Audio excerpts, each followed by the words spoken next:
All right, we're in. Okay, welcome back to the Shop Class Podcast. Tonight we got a good one. Kevin Baas. No. He's a badass teacher is what it is. Just imagine if you could learn about Harley Davidsons and customization in your shop class. Kevin, welcome to the show. Hey, thanks for having me, man. Appreciate it. This is awesome. And we got a full house tonight. We got Nick, and he's in the house. Say hi so that the computer picks up your screen. Hello, people. All right, Winston Davis coming to us from Alaska. I think he's not in his seat right now. We got Timmy, West Jersey. Everybody? Okay. I've been on hiatus for a while. Oh yeah, the beard's growing. I like it. Yeah, well, you don't have to shave when you wear the masks. You don't have to shave, so it's nice. Yeah, it's so fun. I forget to smile when I take the mask off. I'm like, I have to pull my face back into a smile. You guys crazy. all have mask mandates right now? Oh yeah. I'm in Jersey, so we're like right next to New York. It's pretty serious. Yeah, I'm in Jersey too. Actually, I'm about an hour from Ron, directly west from Ron. But I live in PA, work in Jersey. So it's both sides of the river have the mask mandate right now. Oh yeah. And we got Brant Taylor. How you doing? What's up from Nashville? We're rocking our Hack the Planet tool hacker gear this evening. And we got Brant's a pile of energy. It's awesome. I wish I met Brant before I went to Nashville this summer. I would have totally caught up with him. Have trailer will travel. Roll up whenever, you guys. Because Nice. I was in Nashville this summer, and we did Memphis, we did Nashville, and if I only wish you popped on this beforehand, and then I could have swung by and checked it out. These are like my internet friends, and then like you actually meet in person. You're like, whoa. And we got Duke, East Pennsylvania. Yeah, speaking of that, Tim, I saw Tim and Dan. Dan, a former Shop Class Podcast speaker, making an epoxy river table. That thing's turning out awesome. Yeah, that's Dan's. That was Dan's doing. I was just the, I guess, the schlep to create the router sled, and I welcomed him over to my school. I gave him a quick tour, and we did about 2.5 hours of router sledding and flattening up, that epoxy river table, which was really cool. Actually, believe it or not, that river table, I think the bottom is way nicer than the actual top. And this is it right here. You guys got together. Yeah, we did a little collaboration on that, and I built that router sled. That's the router from school, and I bought a flattening bit for my router, and we went to town. That's awesome. That's awesome. Yeah, did you know him before the Shop Class Podcast? No, I did not. Oh, there's a connection right there. It's awesome. Yep. That happened because of this show. Unbelievable. And COVID. So there's some good coming out of COVID. Yeah, the virtual get-togethers. Yep. It's true. Yeah, and believe it or not, like you're looking at that. You're looking at that sled being pushed over that actual epoxy table. I actually hot glued that right to the table. Huh. Yeah. I saw you guys looking at it. You're looking at a clamping system for it in one of the pictures. We're looking to see if it was level. That was kind of what it was. We were trying to get a game plan because I never did that before. So this was a first experience with me and doing a collaboration with Dan, and I wasn't sure how it was going to work out. I wanted to make sure things were straight, and I wanted to make sure everything was going to work out the way we kind of planned it to. So it was a lot of fun. It really was. We had a great time. That's awesome. Yeah, Dan's cool. I met him snowboarding years ago, and we've stayed in touch. He's not a shop teacher, but he does do some maker spaces on the side with kids. He's actually full-time psychologist, but he's like a craftsman, he kind of like does the best thing he does is like these, he does these fun shoes. but he does sculptures out of stone, like crazy sculptures. Oh, yeah, that's right. He does that hydro dipping. Oh, that too. But he made the disc from from Tron out of stone, like literally out of stone, and they did a resin into it. He does wild stuff like this, where he's got this like an octopus. I mean, it's all by hand. It's unreal. So he's kind of like a shop teacher in a way. Anyway, that's cool. Cool connection right there. Maybe we'll be able, rebuild a Harley one day with Kevin. That'd be awesome. Yeah, like Duke said, I totally came into this blind today. I have no idea who you are. Oh yeah. Just think, like, imagine customizing motorcycles like all those Discovery Channel shows, but imagine that was your shop teacher. Like, what? That's crazy. Yeah. That was Yeah, like, it's just, that's that just- was like when I met Jimmy DiResto over the summer. I was like, yeah, I don't know who you are. I seriously didn't know who he was. So funny. I only heard of him, but I met him over the summer. Kevin, the motorcycles are just part of it, correct? yeah. You have a whole like engineering lab, STEM lab, and everything. Yep, I'm just trying to create as many pathways and doors for kids to open, and if the bikes ain't for them, they don't have to touch it. I got, I find what they like to do, and I have multiple labs of all kinds of cool equipment and activities. So, I build them up so they know what the big picture is when they get to be like a capstone project senior, and then they can pick that door, and then I hook them up with industry, and all that. So like the bikes, that's probably what I've been most known for in the bike industry. We had a bike in the Harley Museum for a year. They actually kicked one of Jesse James' bikes out to put ours in, which was pretty cool. And, in Sturgis, we get a booth to present at Sturgis every year to Buffalo Chip. So that's been good. And that helps to promote for shop. And, the bikes have been my biggest kind of social media buzz. But, like all of us, we're just trying to teach our kids as much as we can to find their passion and make them, make the good decision now to find a career and not find some job that they hate 5 years on the road and can't get out of. Yeah, exactly. And it's so funny because they're still hanging around this old idea that if you work with your hands, they say not everybody's going to college. So then, okay, if you work with your hands, then there's a separation. Meanwhile, all the engineers I know that do well work with their hands, and they attribute their hand skills to moving up in the company and making advanced prototypes. Right. So it's together. And so I don't understand the riff. It's weird. No, It's left over. if an something else. engineer's never used the tools he's designing stuff for, he's not going to be the best engineer possible. I'll tell you that. I always say the same thing. I say, you can't read a book about how to ride a bicycle. You got to ride a bicycle. Yeah.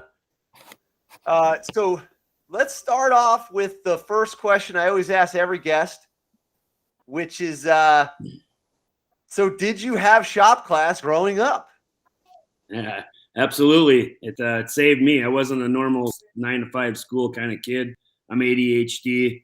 I hated sitting in the desk, but when I got in the shop class, I was able to just become alive again and have fun and smile and get all my antsiness out of my pants, building stuff. And yeah, shop class definitely saved me and kept me in school. If it wasn't for that, I don't know. I might have followed another path and said, I ain't even going. And did you do like a lot of the shop, like they call them the shop specials, cut all the other classes and just go to shop class? Yeah, our school is pretty strict. So if you cut other classes to go to that class, then you lost class time in that class. So they kind of wrangled us in to make sure we were passing all the other classes if we wanted to be where we really wanted to be.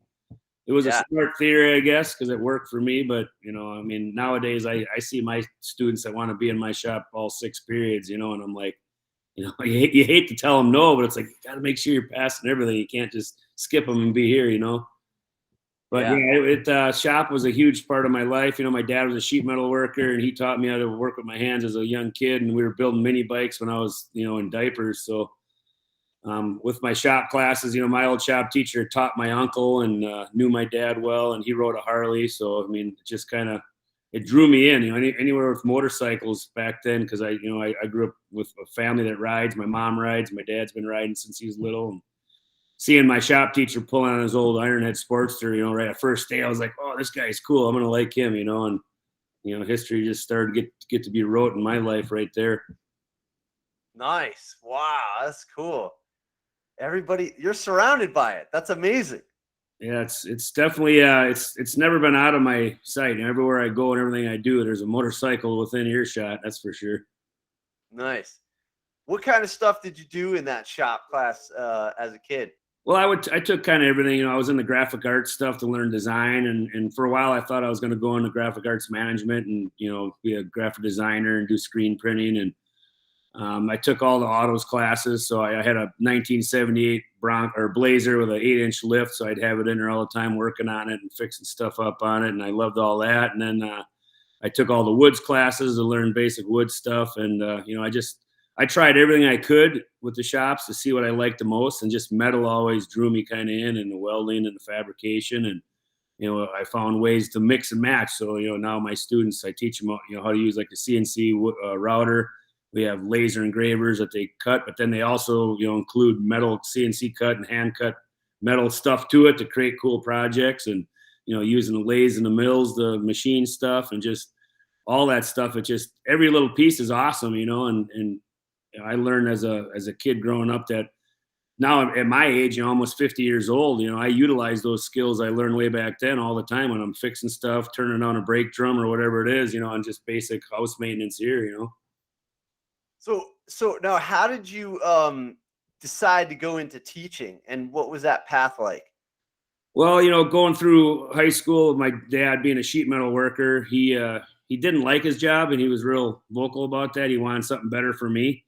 It paid the bills, but he worked hard, and he was always out in the elements on top of buildings in Milwaukee in the middle of winter, freezing and miserable coming home. And he just always told me, I want you to do something better. My mom was the same way, pushing me. And like I say, with my shop teachers, we hit it off, and I was, loved being in the shop classes. You work up the ladder and become like a student assistant and a helper, and you're helping teach other kids. And it just kind of became apparent, and everybody was like, man, you're good working with the other students, and you're good helping, and you're good at teaching the steps. You should think about being a shop teacher, do this for a living. And at the time, it's like, oh, I didn't really think about it. And then I actually went to school initially to go into graphic arts management and the graphic design stuff. But then after about first semester, I kind of came to terms with that. I didn't want to stand behind a printing press all day and do that kind of stuff. And shop class definitely was where my heart told me to go. And, 27 years later, I'm glad I did it. I love it still. And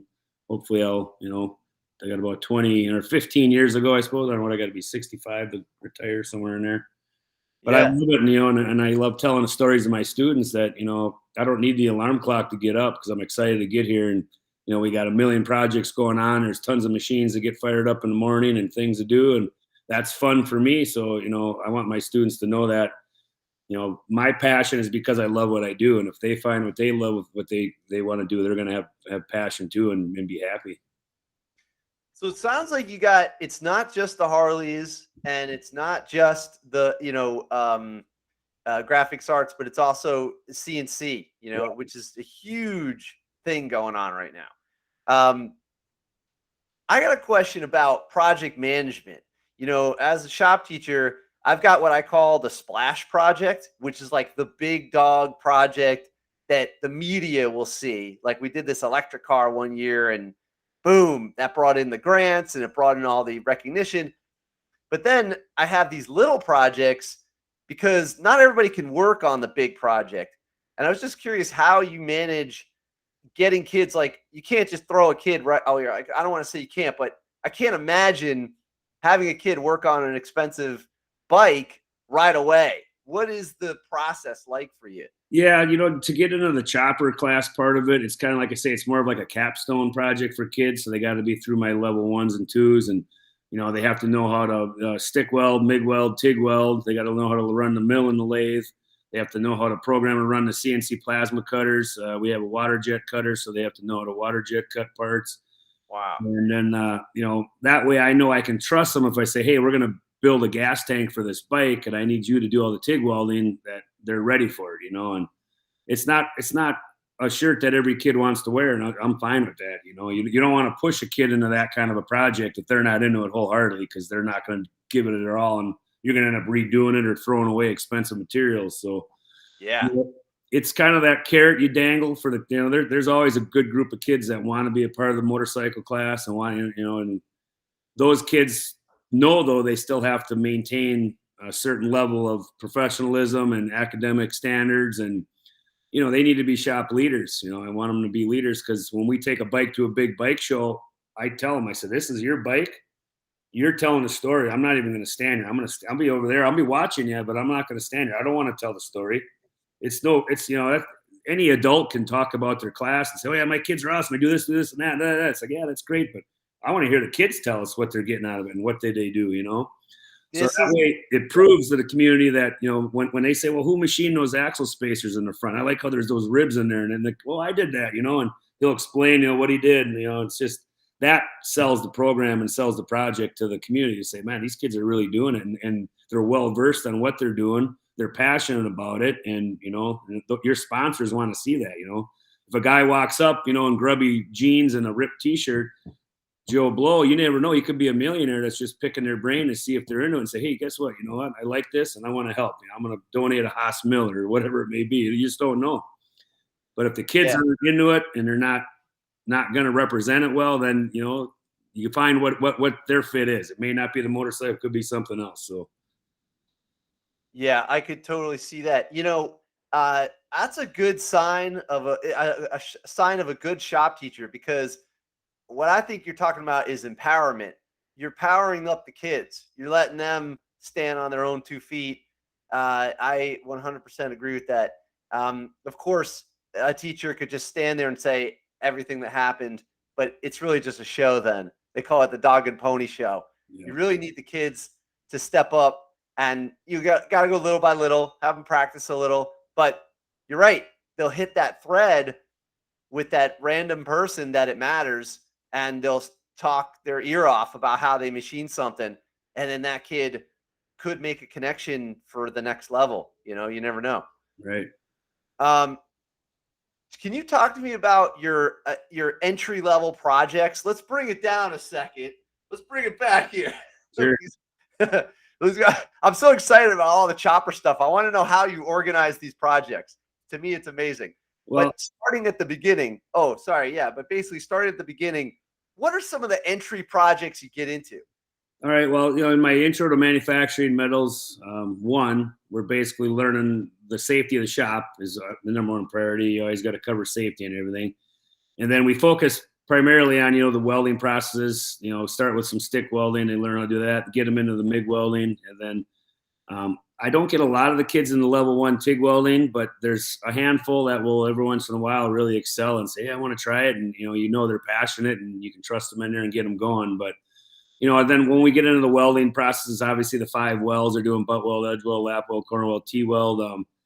And then from there, we go into where they start designing parts to make multi-part sculptures. So we use the CNC plasma cutter and a water jet. So they have to design all their own sculptures from scratch. I got some photos here I can pull up from your school website. This would be good, right? Yeah. Okay. Kevin, do you teach at a traditional school? Yeah, just public high school. And what town and state are you located? I'm in Lakeville, Minnesota. Minnesota. Yeah, so this is we just put this together last year because obviously this is only my 5th year at this school, but I'm trying to build the website and our brand to really help the program grow. And we've already doubled enrollment size, so I was able to hire a second guy. So that's good news. And you can see. Wait, back up. This is an important point. Because of the enrollment, you could justify or at request that they hire another teacher? Yep. Is that how it works? Yep. If you got enough enrollment that the kids have all signed up, you know, like a 1.0 is 1 full-time teacher. When I got hired at North, we were at like a 1.1. So there would have been a 0.1 position for somebody if they wanted just a 1 hour a day, you know, kind of class with no benefits and anything. And that never happens. So as you build up, if you can get to a 1.8, that's still part-time, but it's with benefits. And once you get to a 2.0, that's 2 full-time teachers. So I was able to, in 2 years, get up to a 2.0 And then we were able to hire, and actually I hired a guy that I hired at Kennedy. I stole him from Kennedy and brought him down because I knew how good he was. So Wow. it's been fun. Yeah, a lot of stuff you're seeing here. Like there's a CNC plasma cutter. We got 2 tables. We got a 4x8 and a 4x4. That 4x8 table you're seeing right there was donated from a local company. When I first started there right away, I just started selling my story and what I wanted to do. And I told all these companies, like, hey, I want to help you. You all have help wanted signs in front of your shops. I have the foundation of the best recruitment tool in this community to get you employees, but my shop is wore out. I'm not going to teach them what's going on now, and we need to change that. And I was able to get, I got 2 years in a row. I got different companies give me 10 grand for just buying stuff. I had that company buy the CNC plasma, and then I think 2 years ago now, right before COVID, a company out of Arizona, a flannel T-shirt company, donated me 10 grand to buy stuff just because he loved the story when he heard about it. So it's really about, getting out there. Like you looking at my social media, you see I have a lot of posts and I have a lot of stuff on there. But honestly, it's not my favorite thing to do, but I know it's important to do because if you're out of sight, you're out of mind. When people see you in the spotlight, they see what you're doing and you're always there promoting, it helps. Eventually somebody that, it's like fishing. You got to keep casting to catch something. And, that guy from Arizona, it's Dixon Flannel, he's got a hold of me through my Instagram stuff and sent a $10,000 check. Now, had I not been on Instagram, that wouldn't have happened, and so it's crazy what, it's a lot of some of the old timers I know are like, oh, I'm never going to do that. I don't want to be on that crap. But for me as a teacher, it's like, man, you need to, because there's Jason Momoa. He's at my house. So again, Jason Momoa, he heard about me through Harley Davidson, and Harley Davidson sponsored me in the bike builds when they found out about me. So it's all about, you got to do good things for the kids and put them first, but then make sure you let other people know what you're doing with those kids. Cause the word spreads real fast. And I know there's a million good teachers out there that do amazing jobs, probably, I'm sure, way better than a lot of us do, but nobody will ever know because they're just hermits. They do what they do, but they keep their head down and they go home at night and you don't see them on the internet. And, it's fine because if the kids are learning from them, that's great. But from a bigger picture, from someone like me who needed to find a way to get money that wasn't there to update this was my main tool, and it really paid off. Yeah, I agree 100%. This is how we got all together, was Instagram. I found a guy in Northern Michigan, Barber Check. He's a great shop teacher, and he was asking for a donation, and I sent him money. I was like, of course I'll donate to that. Like, it's a no-brainer, shop teacher to a shop teacher. And finally I'm in a position where I had an extra $50, So I was like, yeah, of course. And then we followed it up with a phone call, and then we were talking about connecting, and he's like, well, why don't we, I hear, podcasts are kind of popular now. Maybe we could talk about shop class. And I was like, why don't we call it the Shop Class Podcast? And he said, he's like, let's do this, So we got started, and he got busy with some other stuff, but it grew, and it especially took off when we started doing regular shows during COVID. So yeah, I agree. If there's a shop teacher out there, and you got a good program, or you're trying to build a program, we got your back. And also, like you said, there's plenty of companies that they have to donate to somebody, or they want to, and aren't we feeding? We're like the farm system. How could you not feed the farm system? You got to water the farm. Yeah. Yeah, 100%. So pretty cool, man. Now, okay, so you've brought some bikes to some shows, which is like, they're like so impressive. Like, let's take a look at these bikes for a second here. Is this the most recent bike that you brought to a show? Yeah, that one's pretty cool because I actually started it with my old school at Bloomington, and then we never really got it done. And then I started at Lakeville North and was able to bring this in there, and that's when we got invited to build a bike for the Buffalo Chip Sturgis Michael Lichter show. So I was like, this is perfect. We got a good rolling chassis, some good bones here. So I was able to finish it with my students in my advanced welding at my new school. So it was pretty neat because it was my first year there. it was a good way to showcase, what I was about and what I wanted to bring to the table to my administrators and the school board. And it got us recognized right away. The local news channels were writing about it, the newspapers. Yeah, that stuff was on there. And, any school board member that sees that stuff, good press, they love it, because there's so many people out there to look for all the bad that schools are doing and all the negative energy. And, Oh yeah. this kind of a story, man, it just, the newscasts like to grab it, and the magazines like to run stories on it. So it looks good for the higher ups, even though they had nothing to do with it. Just them letting me do it though really helps, and all these kids you're showing, man. I mean, it's been so much fun, just to see these kids shine, putting their time and effort into these bikes and being at the shows and doing all their there's some personal stuff there. We do a bike show in the summer. I like to drink beer. I won't lie. That's all right. In the That's summer, all right. during school. Well, we can get to that too. I was just trying. This is great. Yeah. This is awesome. I like those boards, and I build old furniture. That's some rustic table legs I built for a client. Oh, these are awesome looking. So that what you're seeing there, that's actually my home shop. So I have a CNC plasma cutter at home here. I got my own mill and lathe and my welders. Whoa. So when I'm not teaching, I'm here doing my own stuff as well. So it's fun though, because I can bring my experiences as a business owner outside of teaching to the kids to show them, hey, you can make money doing this on the side. You can still have a career and then still make, cash to buy motorcycles and stuff that you can't afford maybe normally. So when I do stuff at home, I always bring that experience to my classroom as, hey, guess what I did over the weekend or over the summer, and try to inspire them. And I've had a lot of kids make their own table legs now and chairs and stuff from stuff they've seen. And, it's just showing them that I love what I do, because I do it year round, even when I'm not teaching. Oh, that was oh, God, sorry.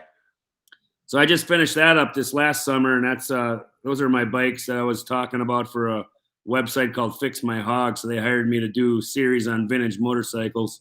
Oh, I listened to that interview. It's very good. Behind me in the lift, that's actually my wife's knuckle. That's a 47. This is it right here. There you go. If you just type in Kevin Baas, Baas, although it's like badass, I'm gonna steal that from Nate. He said that during the show as well. Mm-hmm. And but yeah, just go down the line and you can watch all these amazing videos that Kevin's been interviewed or they're talking about. It's pretty amazing. But yeah, sorry, going back here. Go ahead. What were you saying? So that one, I'm actually going to start doing a series, and I'm hoping to bring that to the school so I could include the kids in it. And have maybe an episode of when we're building a bike in class. They could come and film it and do a kind of a documentary on it, so the kids will have something too, as like a portfolio video documentary to have. So 20 years, 30 years from now, they can be, hey son, check out the video and show the grandkids what I did when I was in high school. That's awesome. Yeah, it's so cool. And schools. Oh, you know what I was gonna say is it's kind of funny. The situation being a shop teacher is a funny one because, a lot of the shop teachers are like you, where they have their own shop at home, or they have a whole business, or they're reaching out and doing shows and this and that. But the English teachers, they don't really publish books. It's pretty rare that you hear about an English teacher. I always tease my English department because I'm actually a published author. I wrote a book on how to build bikes and it got published. So I was like, yeah, feather in my hat. Wait a minute. What book is this? It's How to Build an Old School Bobber. If you type that in. I'm going to bring it up. That is, the irony is unbelievable. The shop teacher has more books published than the English teacher. Obviously not all English teachers. I'm just picking on them. Yeah. They sort of get a lot of credit, and it's a required topic and stuff like that. They get a lot of support no matter what. And it's ironic. Read my book. It's probably not high end enough for them. It's more of a how-to for dummies. So it's how to build an old school OLD SKOOL bobber. Oh, okay. Man, I just got to tell you, if you ever want to feel like a lazy bum, tune in to an Evening at the Shop Class podcast. This is amazing, Kevin. You are a multitasking master. Amazing ADHD, work. man. It's my ADHD. I'm telling you, I can't sit still. Right now, I'm tap dancing. You can't see it, but I can't sit still. Yeah, there it That's is. awesome. All right. This And I'm is actually great. just edition too, so I was able to do a rewrite, and then we printed a second verse. And I want to do it. I've got an old Honda here, a CB550 that I got a million years ago, and I rode it for a couple years, and now the fork oil seals are leaking, and I probably got to rebuild the carbs. And I'm getting excited. I'm like, you know what, man? I got to get that thing back on the road. I was actually like, tonight, I was getting ready for tonight. As I was driving, I was like, man, what if I was like leaning into the turns instead of doing this? Message me your address. I'll send you a book. It might help a little bit, Yeah. Oh, absolutely. That's A lot cool. of basic stuff that doesn't have to be Harley related, just customizing things. There's some stuff from my class in there. So there's some chapters of my kids, stuff I had them do on the bikes. Cool. Look, that's the size in front of a t-shirt. Amazon's so funny. Why do they do that? Amazon, yeah. This is great. And when did this come out? I think like 2006, maybe. I don't know. Does it say on there? Let's see. Oh, okay. 2011. Okay. I guess I got Alzheimer's too on top of ADHD. And let's see. I'm bad on dates. Yeah, that's the original one. That's version one. So that's the book that Jason Momoa bought. And that was what was crazy is when he came here to do the Harley videos, he saw that bike in the bottom of that cover, where it's actually in all three pictures. And he saw that bike and he was like, oh man, I remember seeing that somewhere. And I said, oh yeah, I wrote a book. And he right away, he's like, oh, how to build a bobber. So he has his first movie that Jason ever directed and starred in. It's called Road to Paloma. And he built a panhead off of this book to look like that. And it was just like crazy. Cause when he came to my house to do the Harley videos, he had no idea, Harley just said, hey, there's this teacher that's building cool bikes. Let's go check him out. And when he showed up, he realized that bike was in the book that he bought to build his first bike. And he actually bought, because I had to sell that bike years ago to pay for stuff with the family. And he tracked it down that weekend, bought it, and he's going to give it to my son when he turns 18. Because he's like, you need your dad's first panhead. So he's going to give it to him. Wow. I was listening to some of that story on that podcast before. That's amazing. We were crying, and man, my son was just in tears, man. He was so excited. And I was crying. It's like, wow, that shows he's a genuine good dude. He's not just some Hollywood star. He truly cares. Now, who is this? I'm so sorry. This is Jason Momoa. He plays Aquaman, and I don't know. He's been in Game of Thrones, I think. And oh, no kidding! Oh my god, that's crazy. Yeah, he was in some of the Harley commercials. Yeah, he spent 4 days at my place filming some of those commercials. Yeah, that guy. Hey, Ron, this is live. You should fake like you know who he is. I did not. He's a good dude, man. He's got like 7 1936 knuckles, and he loves old school bikes. So it was pretty cool when he came because, I didn't know him personally. I just knew he was going to be a Hollywood star, and we didn't know what to expect. But when he showed up, man, he was down to earth. He was cool. He treated me like family, like I say, to buy that bike because he wanted my son to have his. There's the bike right there. He's sitting on it. That's the one that he built. This one? Okay. Yeah. No kidding. That's awesome. So to have him, Facebook. Have him care enough and want to give back and tell my son, like, you need your dad's first panhead, I'm giving it to you. It was just shows what a heart he has. Wow, that's so cool. Oh, so man, that'll happen next year. My son's Cinco de Mayo baby, May 5th. So we'll see how we're gonna do it. He said if it was on, he might be filming Aquaman 2, and he said if it's on site, if he's filming, he'll ship the bike there and fly us out so his film crew can, because he actually started a story about it. And he wants to finish the story when we actually get the bike. Really? Oh, here we go. This is him hanging out with you right here. I got it on the thing. I'll pull it up right now. So he came to the shop. That's awesome. That's in my garage there, and a bunch of pictures. Yeah. He's a big dude. Yeah. Definitely. That's my 47 knuckle there. That one I rode all over the country, and that was the one that I was using to kind of, I had just a backpack with some flyers and telling everybody who this, they're like, who's that guy in that old knuckle? Like, oh, that's a shop teacher. He's out here just driving around talking shop. And I'm like, I rode that thing from Lakeville, Minnesota to California one summer. Rode it all. That is awesome, man. And that was Jesus, what is he like 6'5"? 6'4", yeah. Oh my So god. that was in my shop the last night, and we actually used my CNC table, and we cut him that sign because he's into the knuckleheads too, and then his company is Rome. So my son, with the hat on backwards, he helped design and cut that out, and then present it to Jay the last night. That is cool, man. Very cool. This is awesome. I gotta welcome to the show Mark Willie's here. Yeah, Mark's awesome. He's representing the T-Stud, which is like a thermal break. It's like new science when it comes to the that's my favorite new term, thermal break. I say it all the time now. It's the Aquaman of studs. Awesome. Yeah. But yeah, we got some good characters in the house, This is awesome.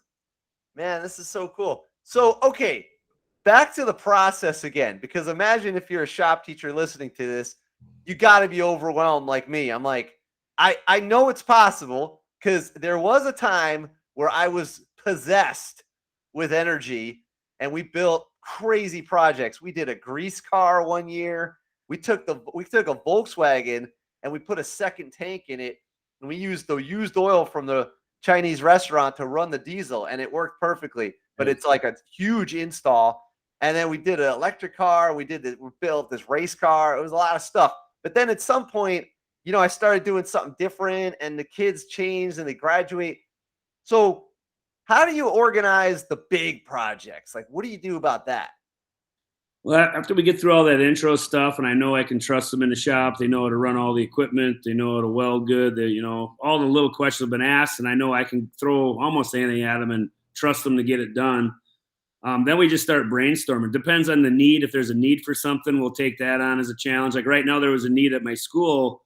All of our outdoor sculptures around the building were built by the shop teacher 20 years ago, and they're basically hand cut with a oxyacetylene torch, and they were painted by hand, and hats off to them for getting that done back in the day, but they're very outdated. They're falling apart, they're rusting away. They're not aesthetically pleasing anymore. So talking with my principal about the need for that, she says, yeah, I'm all for it. If these kids can design and come up with some cool stuff, let's update the sculptures. So my advanced class right now, they're broken up into groups of 2. And their job was they went out and they spent one day on the campus, just walking around looking at all the sculptures that were there. And then I let them as groups, I think there's 7 groups. Each group had to pick which sculpture they wanted to replace.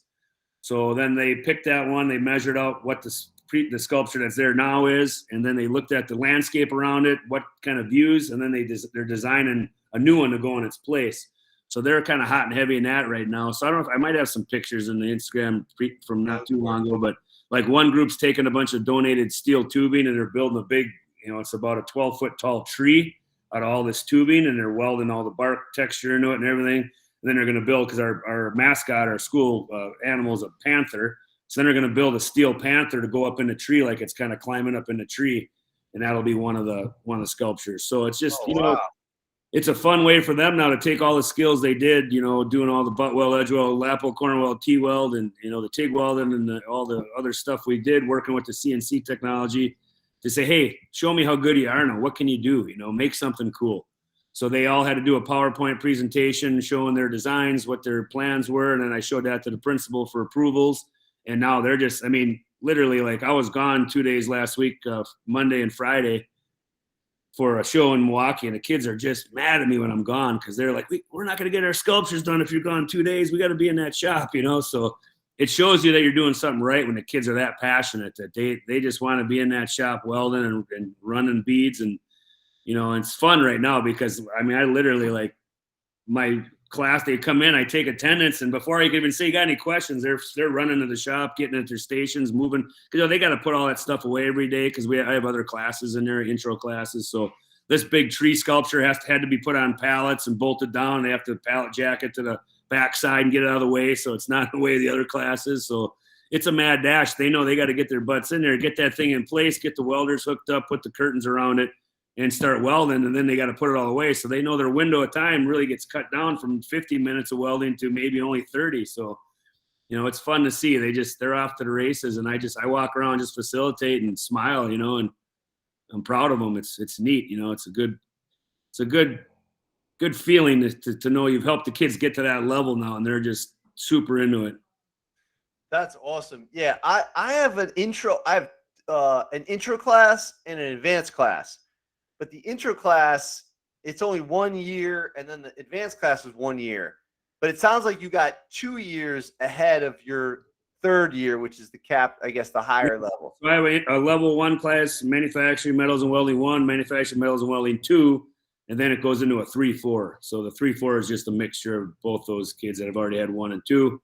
And then from there's opportunities. We do a youth skills training program where I have them go to work. Some of them will just take an internship, go to one of the local business park companies and start working, and then I just go check on them. Other ones that don't want to do that, they just stay and they create some sort of a big capstone project, whether it's working with community on something or working around a school at something.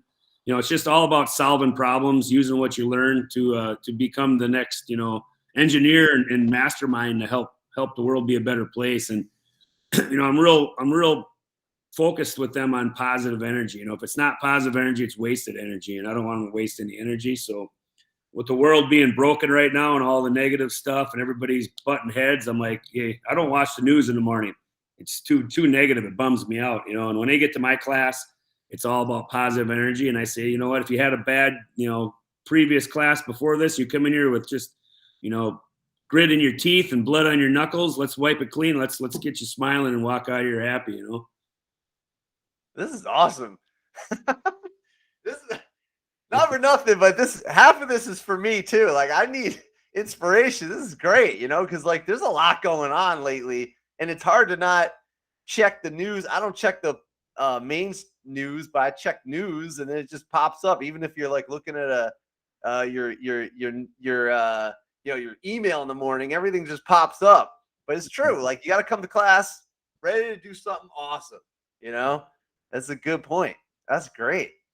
That's cool, man. Now, let's see.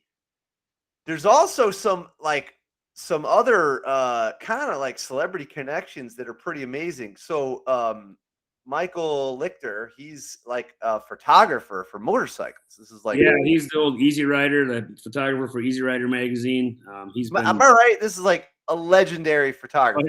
Yeah, he's the one, man. Anything you've seen with motorcycle, anybody who's ridden a motorcycle knows Easy Rider magazine and the legacy of it. And Michael Lichter's been their photographer forever. Yeah, there he is in my garage. Got a little video here. I'm not gonna play it. I'm just gonna run it a little. So, and that's the bike you brought to Sturgis? Yeah. That's awesome, man. That's the one I just did for this weekend at the bike show in Milwaukee. That's a K model, kind of a race bike. That bike on the shelf up behind him on the right, that black tank, that's in my first Sportster I got from my dad when I graduated college. One here? Yeah. It's a 58 Ironhead. So, through the years being broke, and you know how it is with school teachers. You want to buy a house. What do? You look at trying to sell your toys to afford the best house you can, because we don't have a huge bank account teaching. But luckily, I was able to keep that one, and it means a lot to me because my dad gave it to me, and I want to pass it on to my kids and grandkids. Keep it in the family. That's awesome. And this is a good shot right here. At my school, we do have some sheet metal equipment. We've got a English wheel, and we've got the shrinkers and stretchers as well. Yep. And are you doing the tunnel right here? Yeah, I was just showing how to make a tunnel, and like that tank lane there is one that we built in class from scratch. And we got the beater bags there, and just blood, sweat, and tears, and a little elbow grease, man. It's fun because these kids, I give them each a pile of flat sheet metal, and then I show them that tank that's sitting there and say, you're going to make one of these, and that pile of sheet metal is going to be round. It's going to be concave. It's going to have, a gas cap on it and bungs and a petcock mount. And they're just like, what? No way. There's no way I'm going to be able to do that. I'm like, yeah, trust me. I believe in you. I'm going to show you, and you're going to do it. And when they get done with it, they're just like, they're hooked. It's like, they can't wait to go that and like, where can I go to school to do this? Or where can I go to work to do this? And it's like, set the hook, you got them, it's like awesome. Yeah. But again, not everybody wants to. They're not forced to. It's just one of the doorways I have for them to go through if that's the one they want to open. Yeah. And then what? Now, how did you do any training on sheet metal? Is it self-taught? Most of it was self-taught. I did do a couple workshops that were up here in Minneapolis. Ron Cavell was in town once, and a friend of mine sponsored me to go see that. And I was actually on one of the biker build-offs back in the day with at Billy Lane's shop. And oh, no kidding, really? Cavell was there at the same time helping. It was the bike that burned up, if you remember that episode. And I didn't weld the tank. So yeah, I remember it started leaking. Yeah, it leaked and it burned. I was at the shop that whole week working on that bike. So I did all the machining. Like I did all the axle spacers and turned down stuff for the sissy bar. And I wasn't actually working on the gas tank. So you can't blame me for that. That's so funny. Those were good. You know, those Discovery Channel shows were so great. I owe a lot of my career to those shows. You know, like because I went to school for product design, and you know, I tried to work in an office, which I can't work in an office. Can you imagine? I don't know. You'll get to know me a little. I can't work in an office. So the last time I worked in an office, I found the one room where they had a weight room, and I got the Chinese liaisons for the international, you know, communication. I got them to spot me on the bench press, and the boss came in and he was like, "What the hell is going on here?" You know, like it was like, it was crazy. So, but what happened was I watched a bunch of Monster Garage shows, and I was like, here are these people who are building beautiful pieces of artwork and machinery. And they didn't go to my design school, you know, like they're just doing it because they got the skills to do it. And so I remember I wanted to learn welding because of Monster Garage and because of all the biker build-offs. And what I did was no one would teach me welding because I didn't grow up in a situation like that. So I went to a railing shop, and the railing shop, he refused to do it. But what I did was I begged the guy. I said, "Look, I could build like a basic website." So I was like, "I'll build you a website." The guy's like, "All right, I don't want a website. Just come here tomorrow at 5:30 a.m." And I was like, "All right, I'll be there." So I show up, and he sees me in the parking lot. He's like, "Oh, yeah, he made it." He's like, "I can't believe he's here," you know. So I was freezing, and I go in there, and he's like 15 minutes, and he just points at the guy who does the welding for him, and with a tombstone machine, the old Lincoln tombstones, you know. And I did 15 minutes. Literally, the old guy was like, "All right, that's it, get out." And then I went down to the Harbor. No, they didn't have those then. I went to Home Depot, and I rented a welder, and I just welded like for 24 hours, you know, and then I had it returned. That's what got it started. So so thank you that was a long way of saying thank you for participating in those shows, because I think they really helped out a lot of people get on their feet and in the direction. And for me, it was amazing, you know. It was definitely a big part of my, moving up the ladder in the industry, because that when those shows got popular, you couldn't look at anything without choppers this and choppers that. And at the time, I had already had my class going before that hit, so my foot was already in the door. And then when word caught that, hey, there's a high school class doing those choppers to help kids learn metal fab and welding, it was just, I was in the right place at the right time for what I was doing. And man, I started getting invited to all the big shows with those guys. And that's how I went to Billy Lane's shop. He came to the big show here in Minneapolis, and we had our bike on display. And he walked up to our booth, talked to the kids for a while, and he said, "Hey, I want to have you and one of your students come fly to Melbourne. Let's get you on the show doing the next build off." And I was like, "Whoa, okay, cool." And again, stuff, you just put in the time, it happens. They find you if you're doing good things and you're passionate about it. So can you describe the scene going on here? Like what's happening? So that was, I think we were talking about, that's my 1939 knuckle there. That's tetanus. I call it tetanus because everybody sees it, thinks you need a tetanus shot to get on it because it's so greasy and oily and beat up. But it's my race bike. And then I think we were kind of doing a recap, and he was just kind of walking around my shop there. So that's my barn next to my house. It's kind of becoming my man cave of, all my history of bikes and projects. And I was able to just spray foam it this summer now. So finally it'll be insulated, and I'm putting a bathroom in right now. And then I want to eventually do my own little workshops, and hopefully that's my son who's getting the bike from Momoa. My wife, she rides and wrenches. She's a welder. Nice.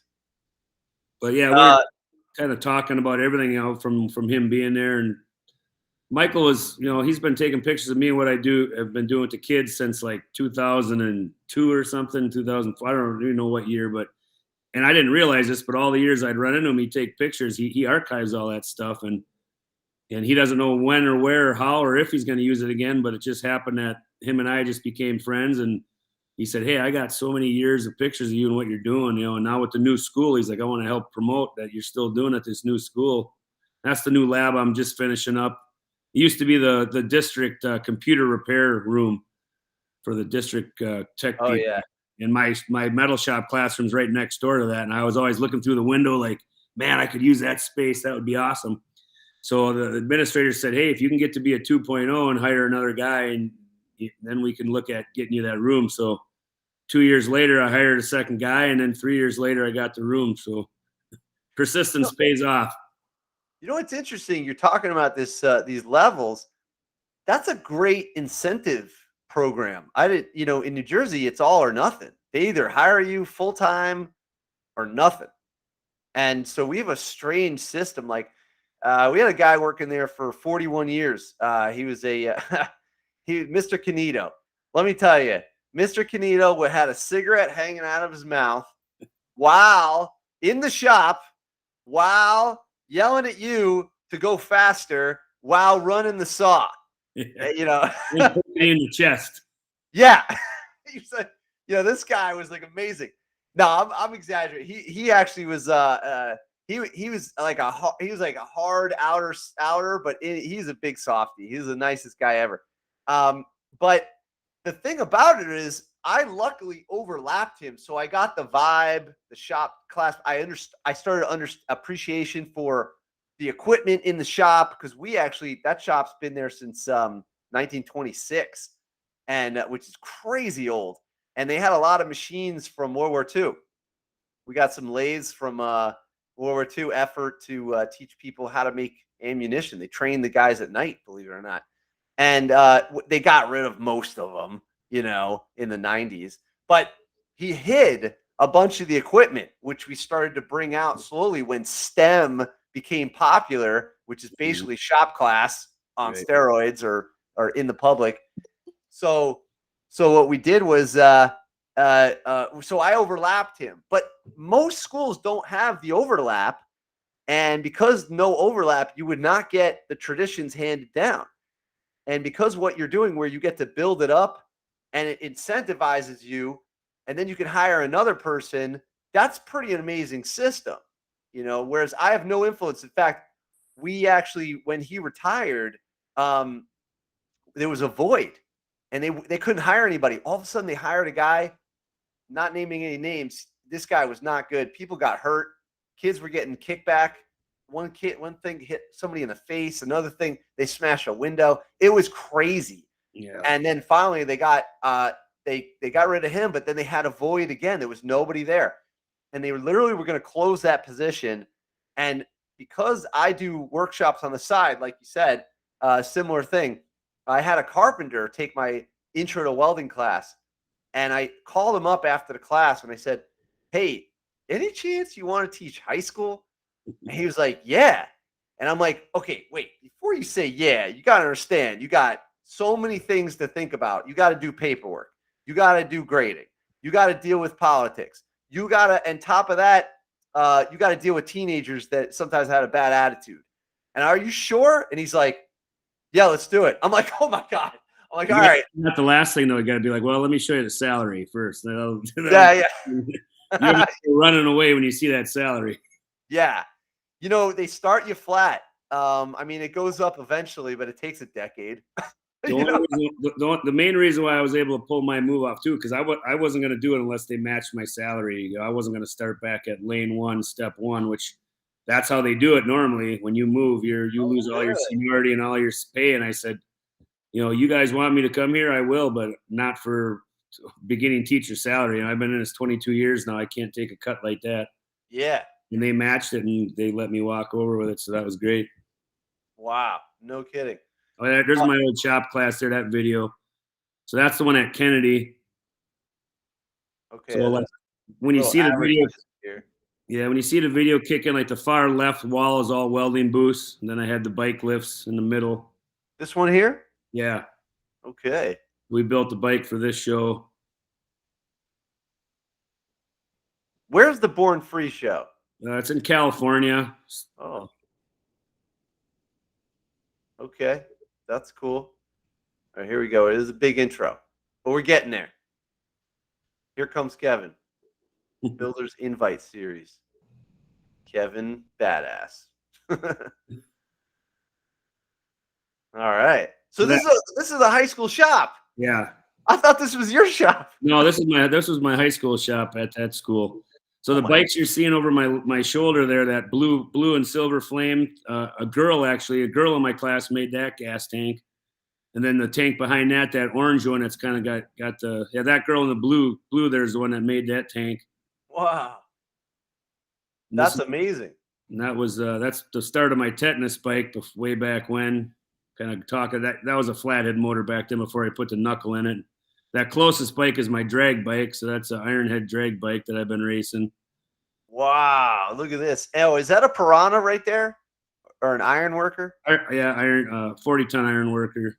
Nice. That's great. Punch out the holes instead of drill them. Right. I'm jealous. This is a good shot. Yeah, so you can kind of see I have in the way back up in the middle there is a big screen. You can see a motorcycle showing on there, and that's my home shop. But I'd show the biker build off videos, for inspiration while we were working, and kids could see stuff to get inspired. And that orange bike there, the second one in, like my students made the gas tank from scratch. They made the fender, they made the oil tank, they built the handlebars, built the seat pan. Lace those wheels. I teach them how to lace in true wheels. You're kidding me. No way. And that girl that built that Blue Flame bike, she actually went to MMI in Arizona. And I remember her first semester there, she messaged me and said, yeah, I just had they had a wheel lacing contest, and I went against the teacher in the finals and I beat him. No way. Yeah, that was pretty cool. I've laced a bicycle wheel, and that's no joke. You really got to figure it out. That is cool. This is wild. So I see a theme here. It's like total immersion. You got energy. You're like a comet, man. This is like you're a guy in motion. This is real. If you're bored teaching it, the kids are bored listening to it. You gotta be passionate. You gotta add a little pizzazz to it. You gotta show them you love what you're talking about. Otherwise, you lose them. I was the same way. If my teacher bored me, I was checked out, man. I was thinking about bikinis on a beach. I wasn't thinking about whatever he's talking about, So I realized that, like, I can feed off the kids too, and I can see when their eyes start to roll back in their head and realize it's time to change gears, and there's my boys in my sidecar. Nice. That was a long time ago in my old house. Those are all. I saw a guy riding a sidecar today. It was snowing outside. Yeah, not me, man. Once they put salt on the roads, I put them bikes away. Those old drum brakes, that salt gets up in there and just rots everything away. But Kev, I did see you. You had some bikes on the lake. Yeah. We do the ice race and Polar Devils Vintage Bike Addiction. There's the bike we had in the Harley Museum. That's actually at the Harley Museum. Wow. So Sugar Bear donated that front end. Willie G gave me the motor. Right from Harley there, and then the kids built the gas tank. I had a friend build the frame, Chad Pearson, and kids fabbed the pipes and stuff. So that was cool. But yeah, the ice racing, that's obviously we don't ride them on the streets. We have studded tires and just on the lake, so we don't have to worry about salt. But it's fun. Yeah, we had a good turnout last year. That was our first year trying it, and I think we had over 25. By the time the sheriff showed up and shut us down, he said there's about 2,500 people there. Where's the ice racing? Right here? Yeah, the Polar. Yep. So that's a picture from that day. So we have a bunch. It's a collection of hot rods, and there's me on that bike right there. Oh my god! That's so we awesome. stud up the tires and go out there and just have a good time. And like I say, it was our first first annual last year. We thought maybe 20 people would show up, and ended up having 2,500. And the sheriffs came and made us stop because they gave us a too much fun ticket. Can't have fun. That's a good video of me, I think. Why can't you be out there? You're not allowed out there? They had so many BS reasons why they didn't want us out there, and they finally ended up they blamed COVID. We're like, we're on a lake out in the open. We blame COVID for this. But there was things like we needed an ambulance there in case somebody gets hurt, and so it was like I say, we didn't plan on it being a huge event. It was just going to be a bunch of buddies having some fun, and it turned into something. We're having a second annual this year, and we're looking at sponsorships, and we got people from all over the country that want to go now. So it's coming up. Yeah. February. And where is it? We should have it sponsored by the local ambulance chasers. Yeah, there you go. Well, we'll figure out some way to make it a fundraiser for the local fire department. That way we'll have EMTs there, and I was thinking it was like Minnesota bingo. You've got motorcycles, beer, ice. It's like two more, and you've got Minnesota bingo right there. Hot dish, if you had hot dish in the equation. We had a tent, man. We had a tent with a bunch of little old ladies who brought in food, and it was all free to the public. And come on in, warm up, and have a cup of coffee and a bowl of chili. It was like awesome. That's actually a good idea to include the firefighters, because then the officers won't come over there. Exactly. Yeah, they'll look really bad if they shut down something that's raising money for a fire department in town there. My buddy Jeremy there, Relic, he's a huge name in the pinstriping industry. He's in Lake Havasu, and he flies in town and pinstripes all the race cars and stuff. Lake Havasu. I love that place.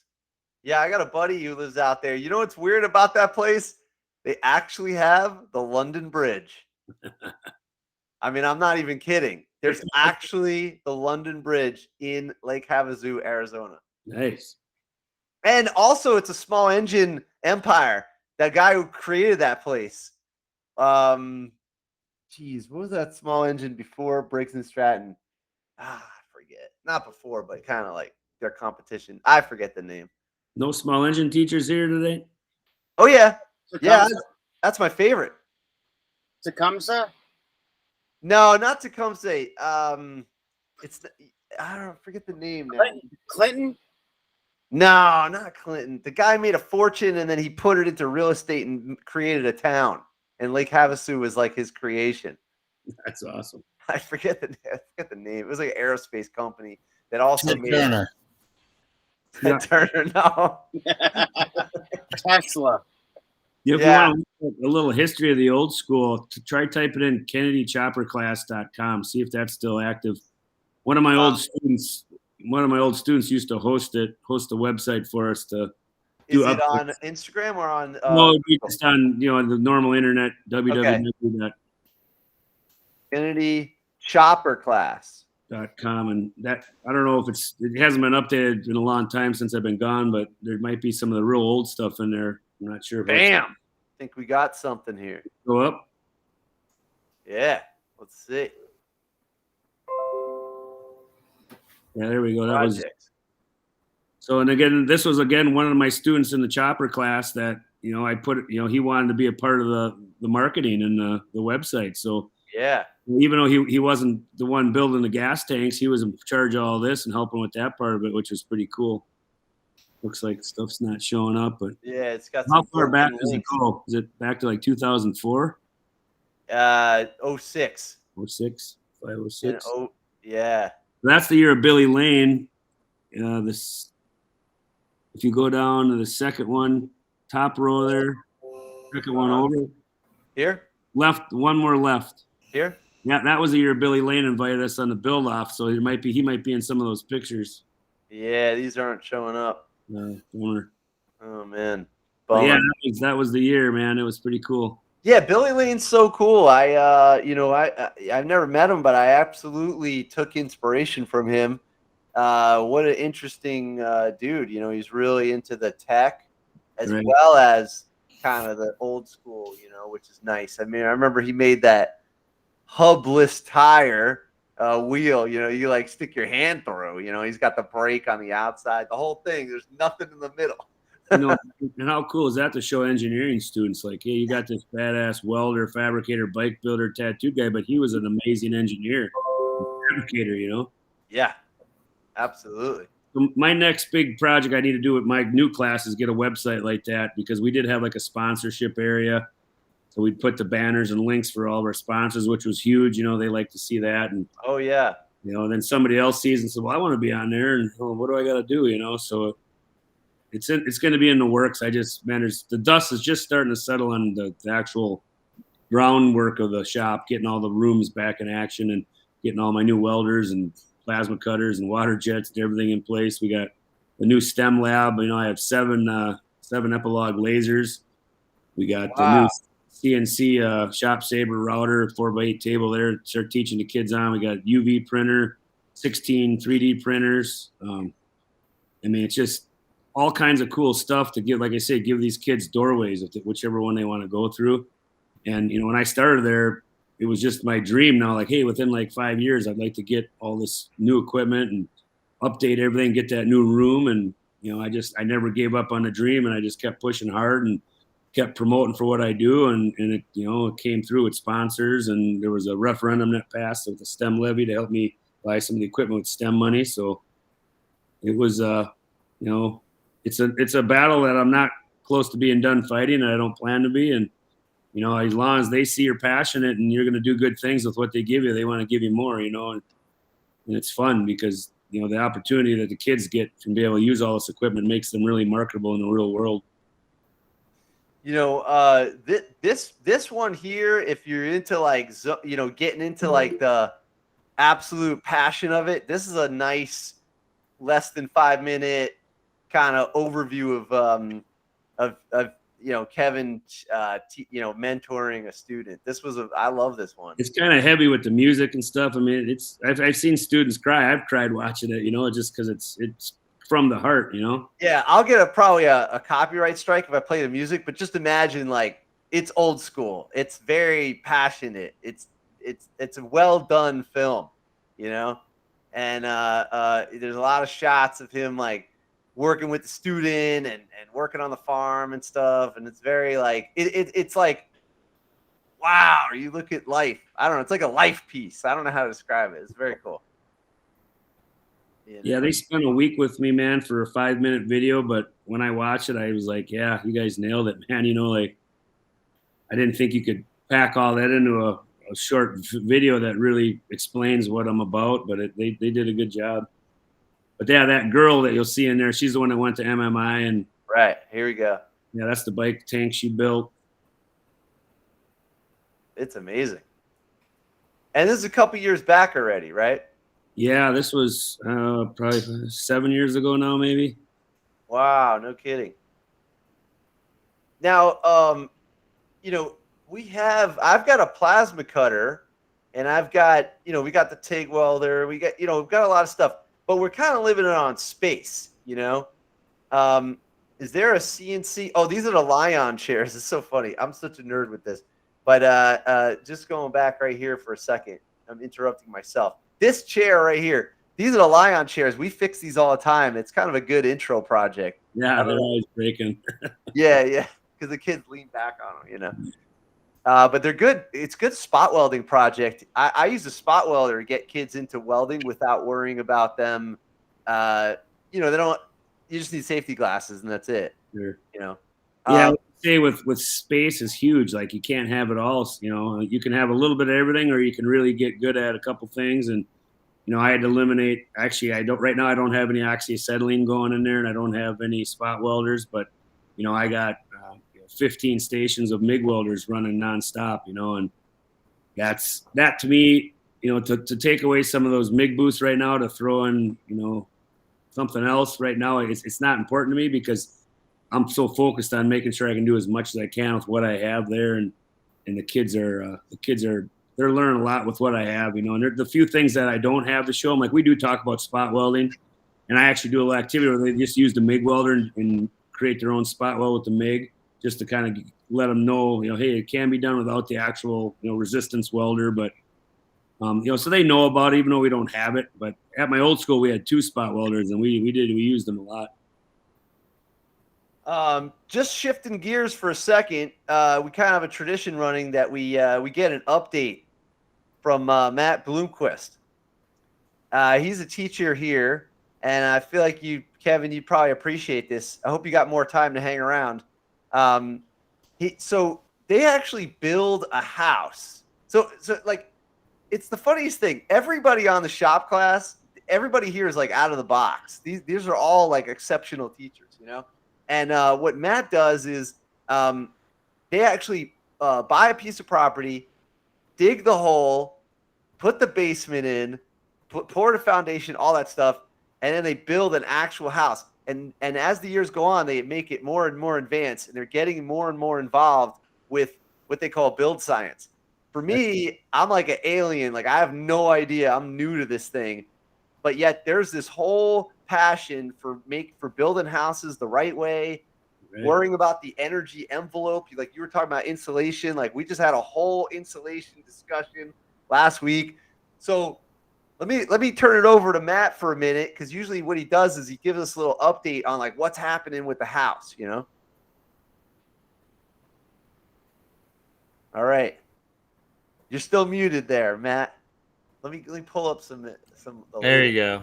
All right. Hey, yeah. Sorry, I jumped on late. We got some fun things going on here. My stepdaughter playing in the state championship basketball game tomorrow for 7th grade girls basketball. So it's been a little bit of a crazy time. Actually, Mark, we've been up by your area, man. Bolingbrook. So in the southern suburb. Nice. Wow, that's awesome. So you spend your school day on site, or is it just like a part of the day? Yep. I don't even have to come to the school building if I don't want to. That's awesome. The kids. How many kids? Oh, go ahead, Kevin. How many kids do you have working on it? So this year we have 14 in the morning class and 12 in the afternoon class. So we're just shy of 30. So at 26 this year. We try to max it out no more than 15 per session, just because after you get past 9, we all know it gets public high school? Yeah, public high school. Yep. Awesome. We're here. In, what time is the game tomorrow, Matt? Say that again, Mark. What time is the game tomorrow?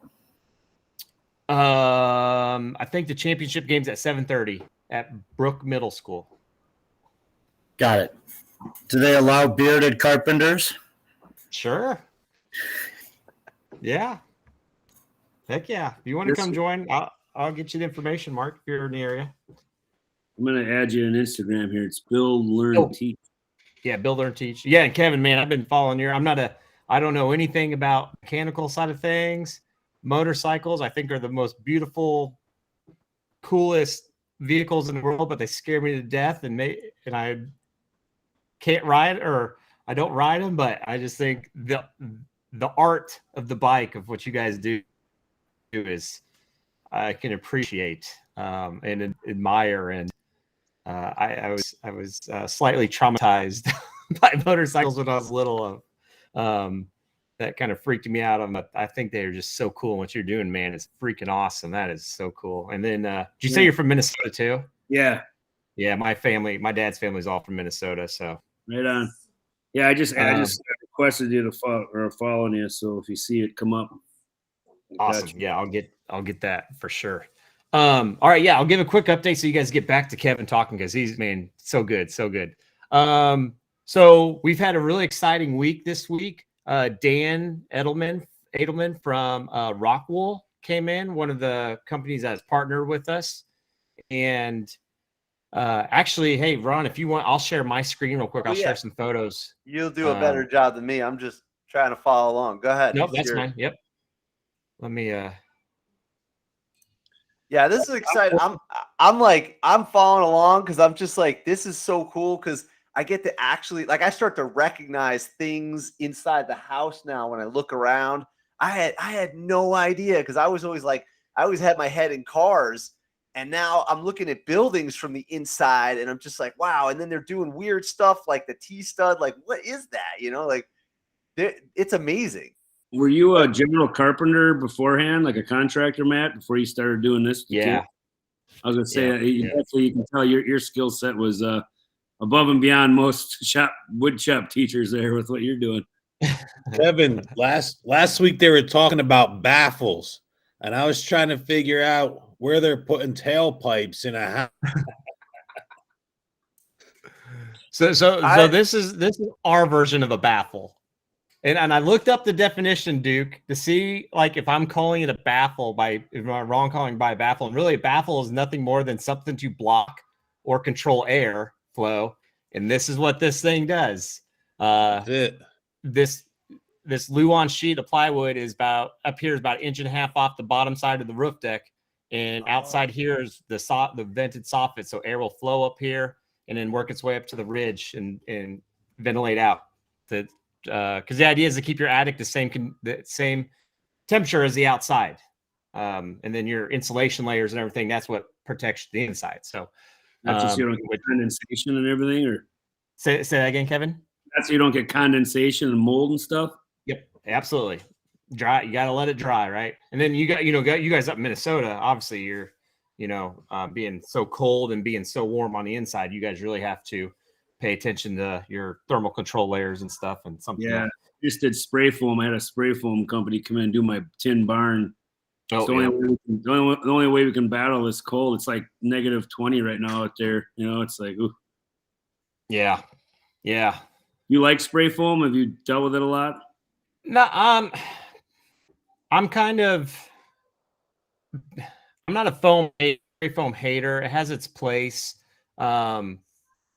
It's kind of one of those things. The more I learn about it, kind of on the health side issues of it and everything, like I kind of steer away from it. But at sometimes, especially when you're talking about like tin barns and stuff like that, sometimes that might be the best option. Everything kind of has its pros and cons. But I mean, the last house we did, we had a little bit of spray foam in, and I mean, we used it in spots that it just was not very accessible. And, it was, for that situation, it worked. I mean, for an agricultural or a barn type building like that, that's probably the best product. Yeah. That's very common, even around here, just because of all the awkwardnesses with your trusses. Because I'm sure you probably just sprayed right on the back of the metal or the. I didn't want to do a drop ceiling either, and like low end, so I wanted to keep the high ceilings. I got 16-foot walls and they're going up, so I would have killed myself trying to get up there and put insulation between them. So it was. Now, I'll say the good side of that is if you're doing any heating and cooling in that barn, that's definitely going to help. On the energy side of things, you're definitely going to get some good performance and stuff. I don't think there's much doubt in that, assuming everything is sprayed and installed right. I mean, when it comes to install any of it right, it doesn't matter. So it's airtight. I can tell now, man. If I start a motorcycle in there, that exhaust, you got nowhere to go. They better make sure you got some good ventilation going on. Yeah, otherwise you're gonna fixicate yourself out of there. But yeah, so that's what we were talking about last time. And then we were also talking about kind of this unique foundation we have going on here. So this is what it looked like about a week ago. Rockwell's Dan Edelman, friends of me, Mark and Brant. We all know Dan quite well. He flew in from Pennsylvania. One of his other new guys flew in. He's training, flew in from Minneapolis. And then one of the guys from ITW Pasload came down from Chicago and brought us a very cool tool. I'll show you here in a second. So in here, Dan did a on training session with the kids. Rockwell did provide the material for us, which is very cool. Here in the garage, we just have 2x6 walls, where the rest of the house we use our T-studs, but out here in the garage, so we use their R21 comfort bats.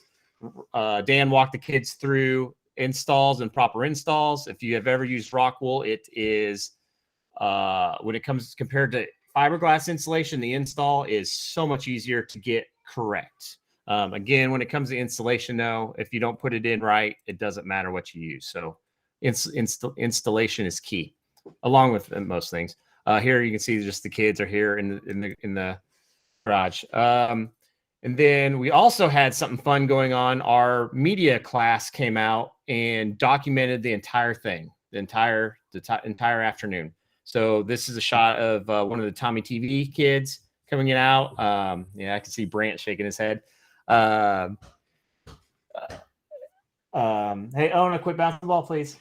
So they came, documented the whole thing. They did interviews with all the guys that came. They interviewed me. They interviewed some of the students. So they're putting together some cool content. And then those kids came out here, and it was cold this day. Like we joked around saying it's going to get warmer. We're putting insulation in, right? But with the garage door, there's no garage door or everything. So it was sunny and nice, but the wind was just whipping. So those kids got cold. And now one of the kids is like, oh my gosh, Mr. Bloomquist, I never knew this is everything that goes on. He goes, I'm kind of mad I didn't take this class.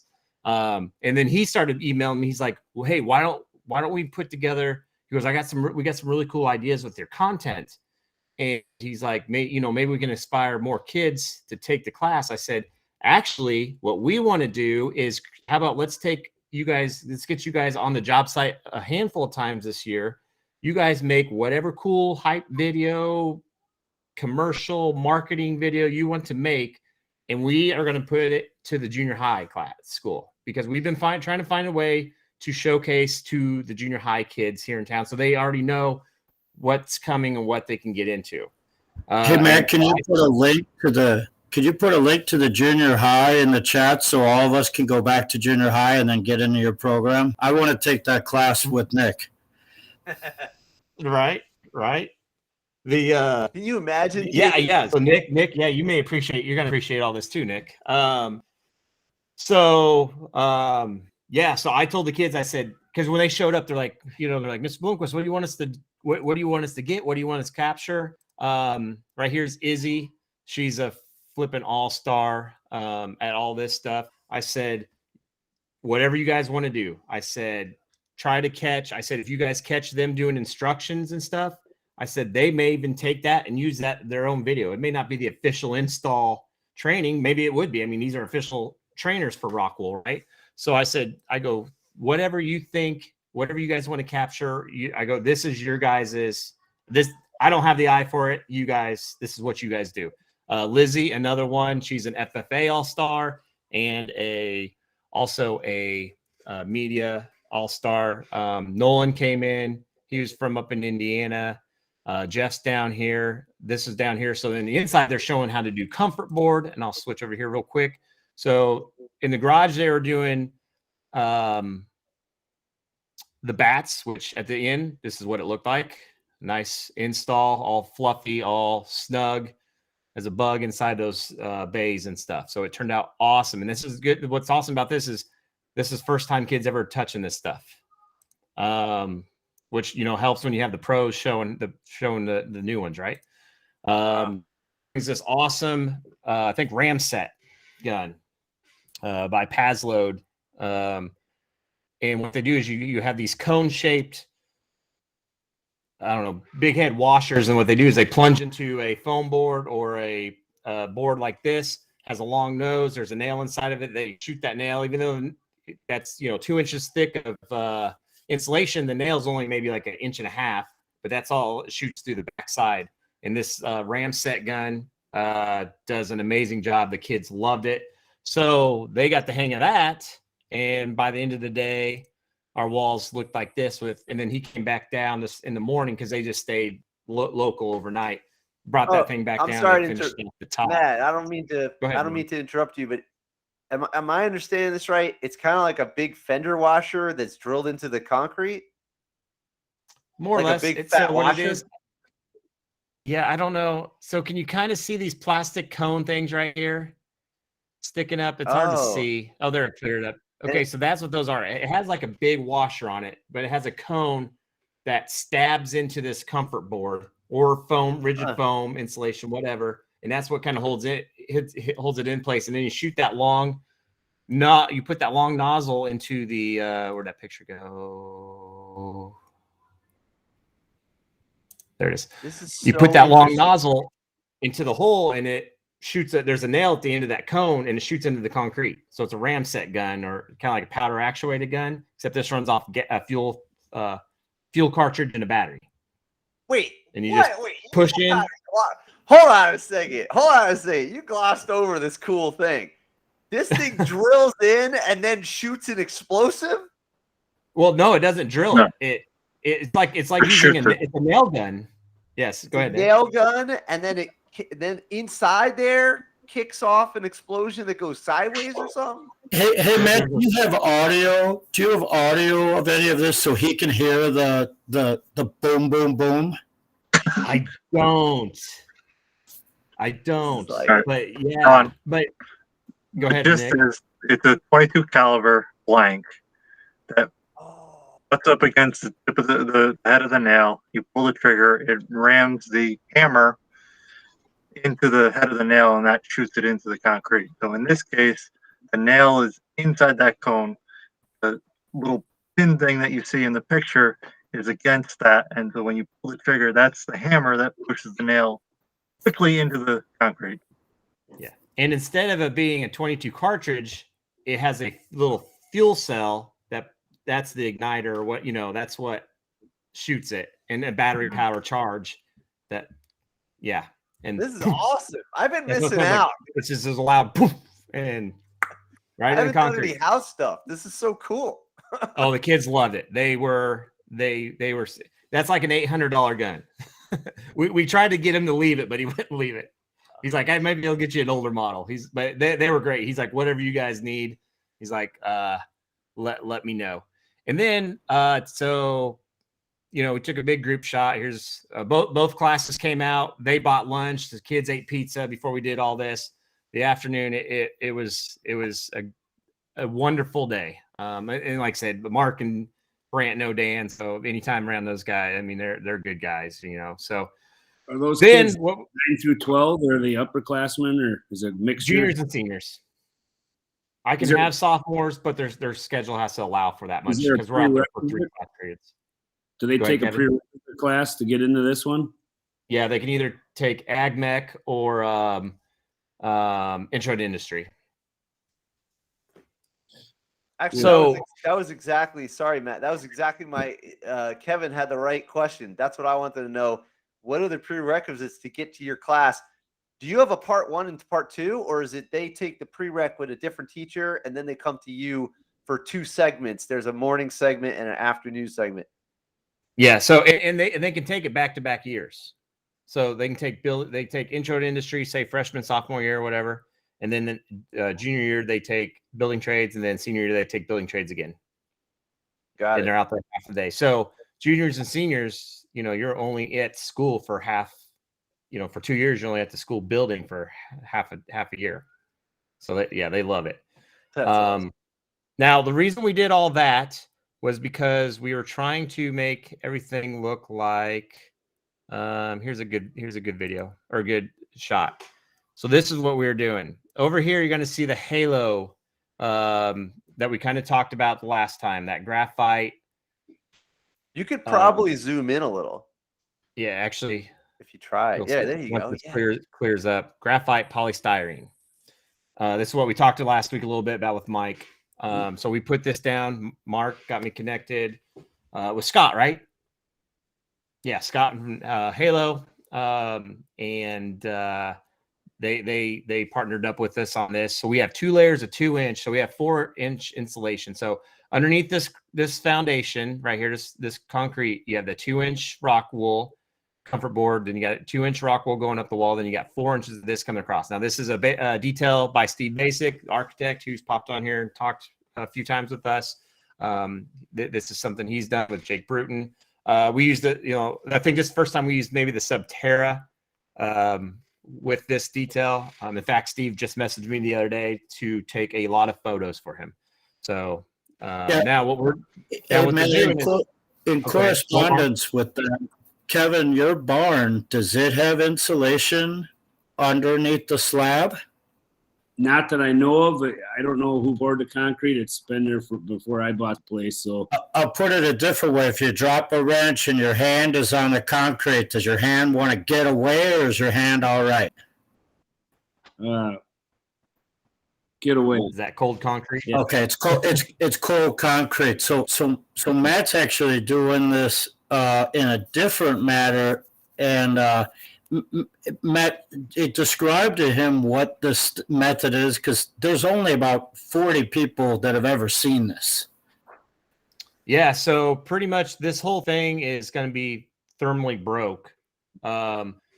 This crawl space, this is actually the crawl space. It is all, the concrete is all thermally broke. In fact, around the edge of this concrete, there's underneath of it's that 2-inch comfort board. Up the side of it, it's 2-inch comfort board, and that concrete sits inside of it. And then these go up the walls, and then the slab, there's slab on the side. If you guys remember that picture I showed earlier with just that concrete, looked like an indoor swimming pool almost.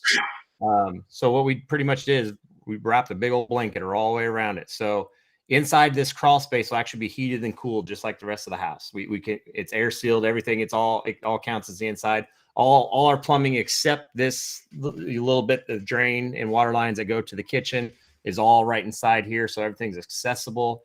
You maybe you'll see the hatch door on another picture. What the kids are doing right here, we set up the laser to find the tops. We put a chunk of our eye joist down here on top of our bottom and top plates, and they just go through and mark the laser, and they're cutting these boards and making the studs, which if I get time, I don't know if I'll have time to post tomorrow, but by the weekend.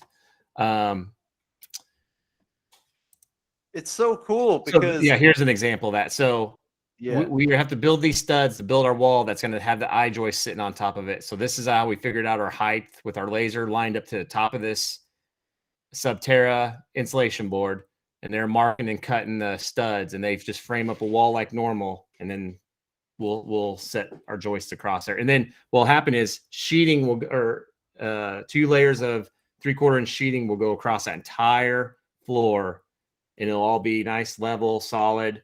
And then we can frame, do whatever type of flooring you want on there, and there you go. What room is above that then? Once that's your joister and it's going across. So we'll put subfloor down, 3/4-inch tongue and groove subfloor. Now we'll do 2 layers of it. Oh, what floor, right? That was the question. Yeah, is that going to be the kitchen there, or is that a living room, or what is it? No, so that opening, this in between here, pretty much all the bathrooms are right down this alleyway above it. Laundry room, bathrooms. So that way all the plumbing's in the crawl space. Everything's accessible. We have one drain line that you can see right here, pipe stubbed out. We got the sleeves for the PEX water lines to push through, and 1 drain. That's the only thing underneath slab. Everything else is inside, accessible to crawl space. Matt, can I make a suggestion? Yeah, you got to come up with a clever nickname for what this alleyway is, because this needs to be duplicated on every single new house that we build. This kind of accessibility and serviceability to the user and to the future tradesmen who are in the space, this is critical. You should come up with a clever name, and this should become a hashtag. This kind of design. I guess I got to ask Steve. I guess it's his baby, right? Steve and Jake came up with it. Hey, Brett, we call it a service space rather than a crawl space, right? Crawl space is like crazy, but I mean, you could call it we call it the California corner, right? So why not call it the Taylorville service or something, right? The Taylorville crawl space, THS crawl space. That's legacy building right there. I can be a big fan of that. I can get behind that. I'll start a hashtag. THS crawl space. Or what are you guys? The tornadoes? Yeah, tornado. Yeah. Because that's the other. That's the other reason we didn't go complete slab, because this neighborhood just got wrecked by a tornado just 3-4 years ago, and people are still want to have they need storm shelters. Like they are skittish still. If we put a slab, they would want some kind of storm shelter. So we also did this. So we built this. It only needed to be about 6 foot wide, really, to be serviced to provide the services we need. But we went ahead and made it 10 foot wide, so that way you can line storage up there, because attics are useless now because it's too much insulation. You're not storing stuff in attics anymore. But you can use this as storage down here, and it's a storm shelter. How about you call it the tornado space? Yeah. Hashtag tornado space. I like it. Yep, that works. You see what goes on, Kevin, on the Shop Class podcast? We're always coming up with ideas. It's unbelievable what happens here. The legacies. So you're making it. I like it. Right. And then as far as putting this stuff down, I don't know if the video if it was streaming it. Anyways, putting this stuff down is pretty simple. There's nothing special about it. We just lay it down, tap it in. There you go. There's your first layer. Definitely good to put in like a pole barn.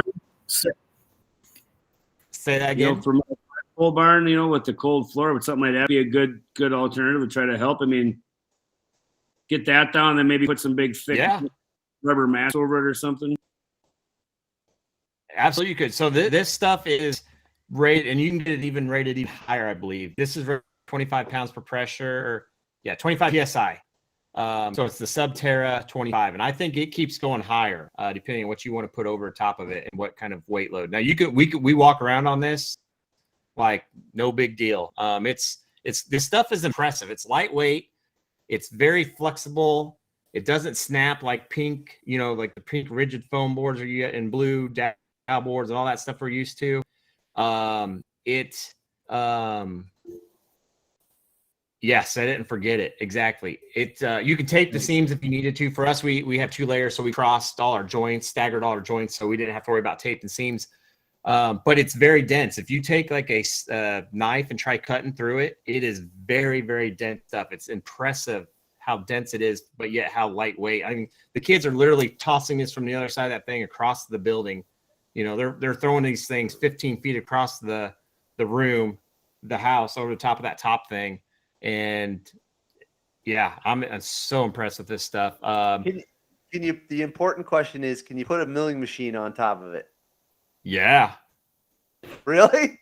I mean, I don't know if it's 25. If you had the right thing above it. So here, then, what we did, I had the kids cut it tight and snug, fold it up, pop it down, and that stiffens up the whole thing for the second layer. And like I said, we turn direction so everything's crisscross.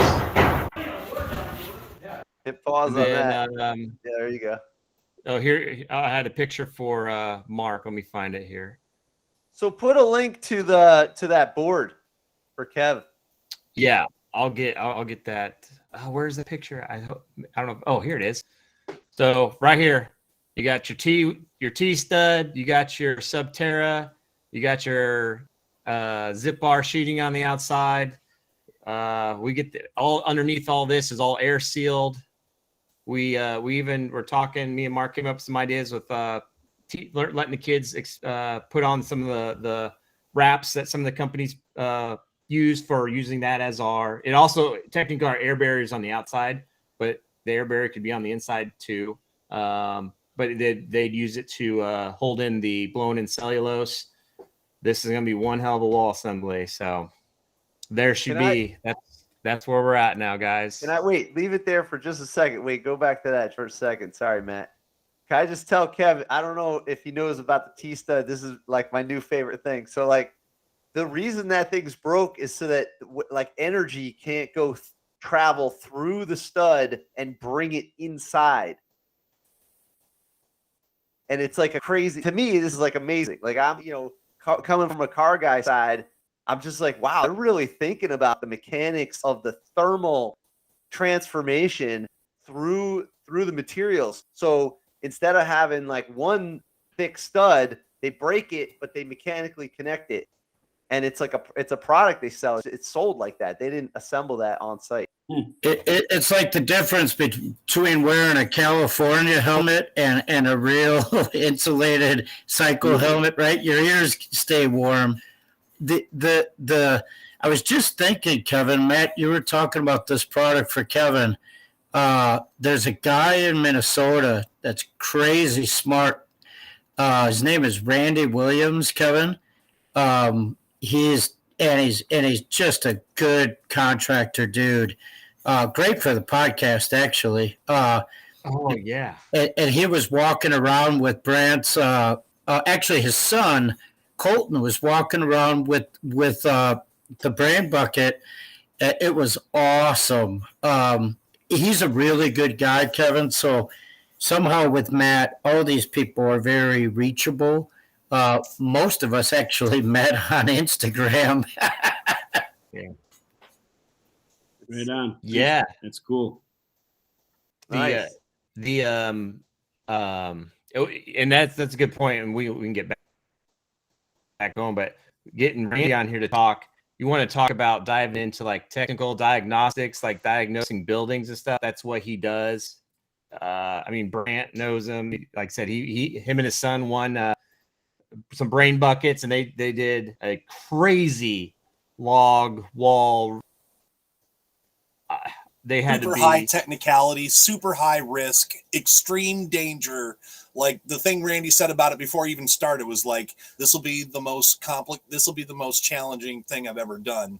And for him, that's an insane statement. These are masters of their craft up there. If they can offer you any kind of energy assessment or advice on your building, Kevin, he would be the authority to go to.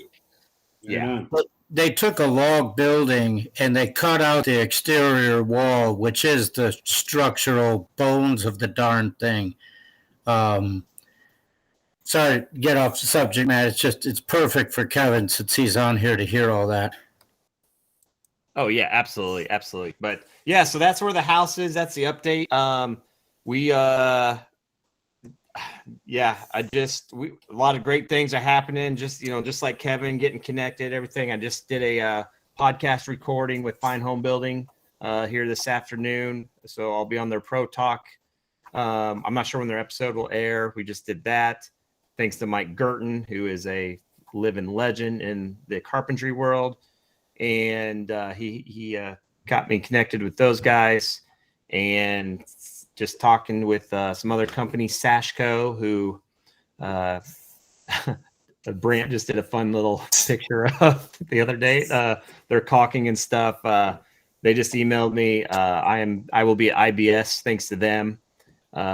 Doing some professional development as far as my school knows. That's exactly what it's going to be, is professional development. And that's how I'm going to be in Orlando for 3 days, talking to some of our industry's finest about how we are going to get more programs like mine either scaled up and or into schools. So after February, whatever, we'll have more to talk about there.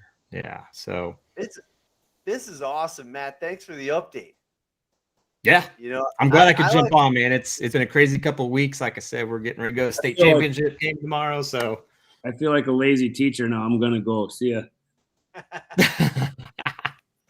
Well, so Dan and them were on job site yesterday, Monday. We were sitting down having dinner that night with those guys, and I was like, you guys, thank you so much for coming. I said, when you guys show up, this is a teacher's dream. All I did was walked around, made sure the kids were behaving. And you know what, Ron, you've talked about this before.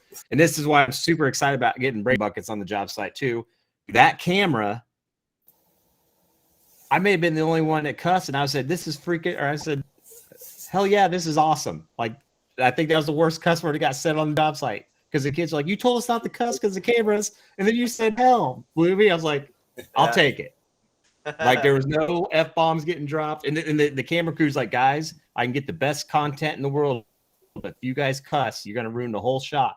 So, like, the camera kids, Tommy TV kid students, like, called out everybody right away and said, no cussing. And they all paid attention. Like I said, Ron, you've used this trick before, bring out the camera and all of a sudden everybody behaves, right? Yeah. So they quiet down. Bring the camera out and everybody's quiet.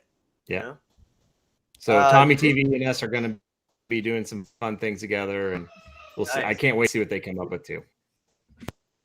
No cussing on the camera. You know what's kind of cool? It's funny.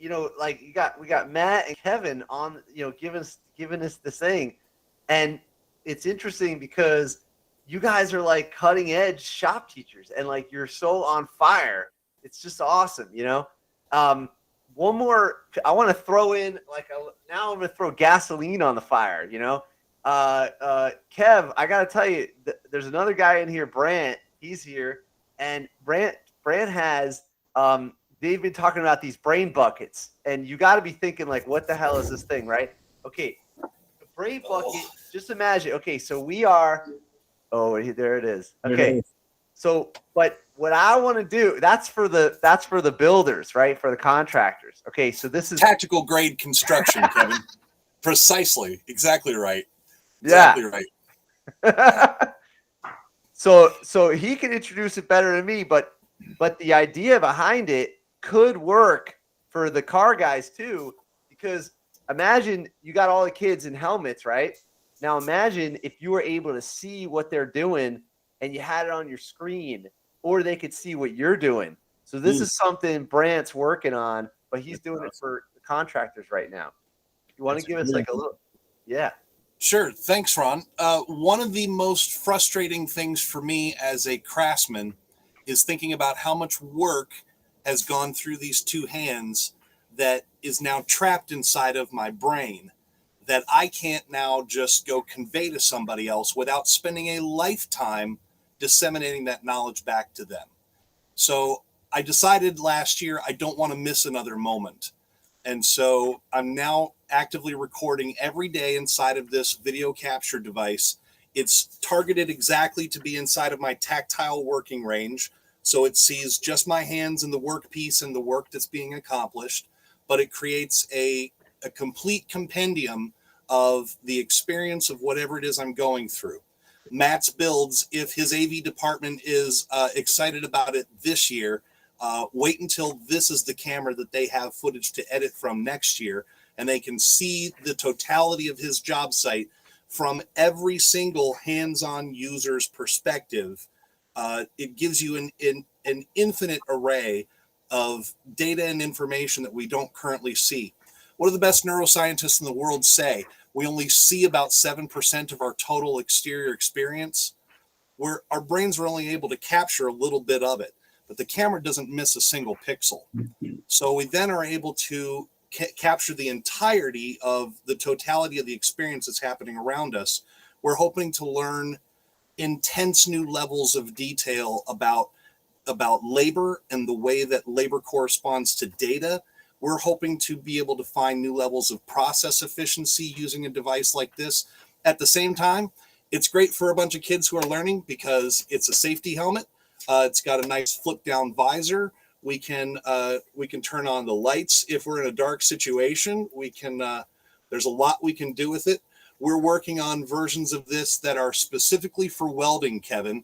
So talk about putting a set of these into one of the best welding classes in Minnesota. I would love to get you a set of these for the welding setups because it's got this feature. It's got a fan in the back. If you look at the way that it is configured, that fan, sorry, you can't have my hat here tonight. That fan is on the very back of the helmet, so it's getting the freshest air available to the worker, and it's rushing it down over their face. So it kicks debris away from their face. It kicks welding fumes and grinding flex, all the particulates. It pushes away from the user. So it is. It's got a communication system built in. It does a lot. There's a lot of things going on here. So it's getting smaller and lighter by the day. We're in our 10th rendition. We're planning to go 20. We're going to build this 10 more times until it's absolutely perfected.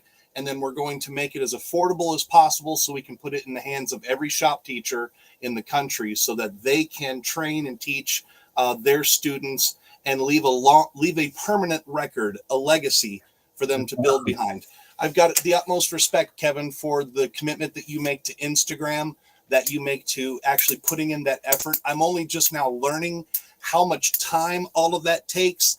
Matt, I can't believe the amount of time that you invest into this. Mark, same to you, to all of you guys, the effort that's made to do this. Look, you have a choice to make. You can either be teaching 25 students or you could be teaching 250,000 students.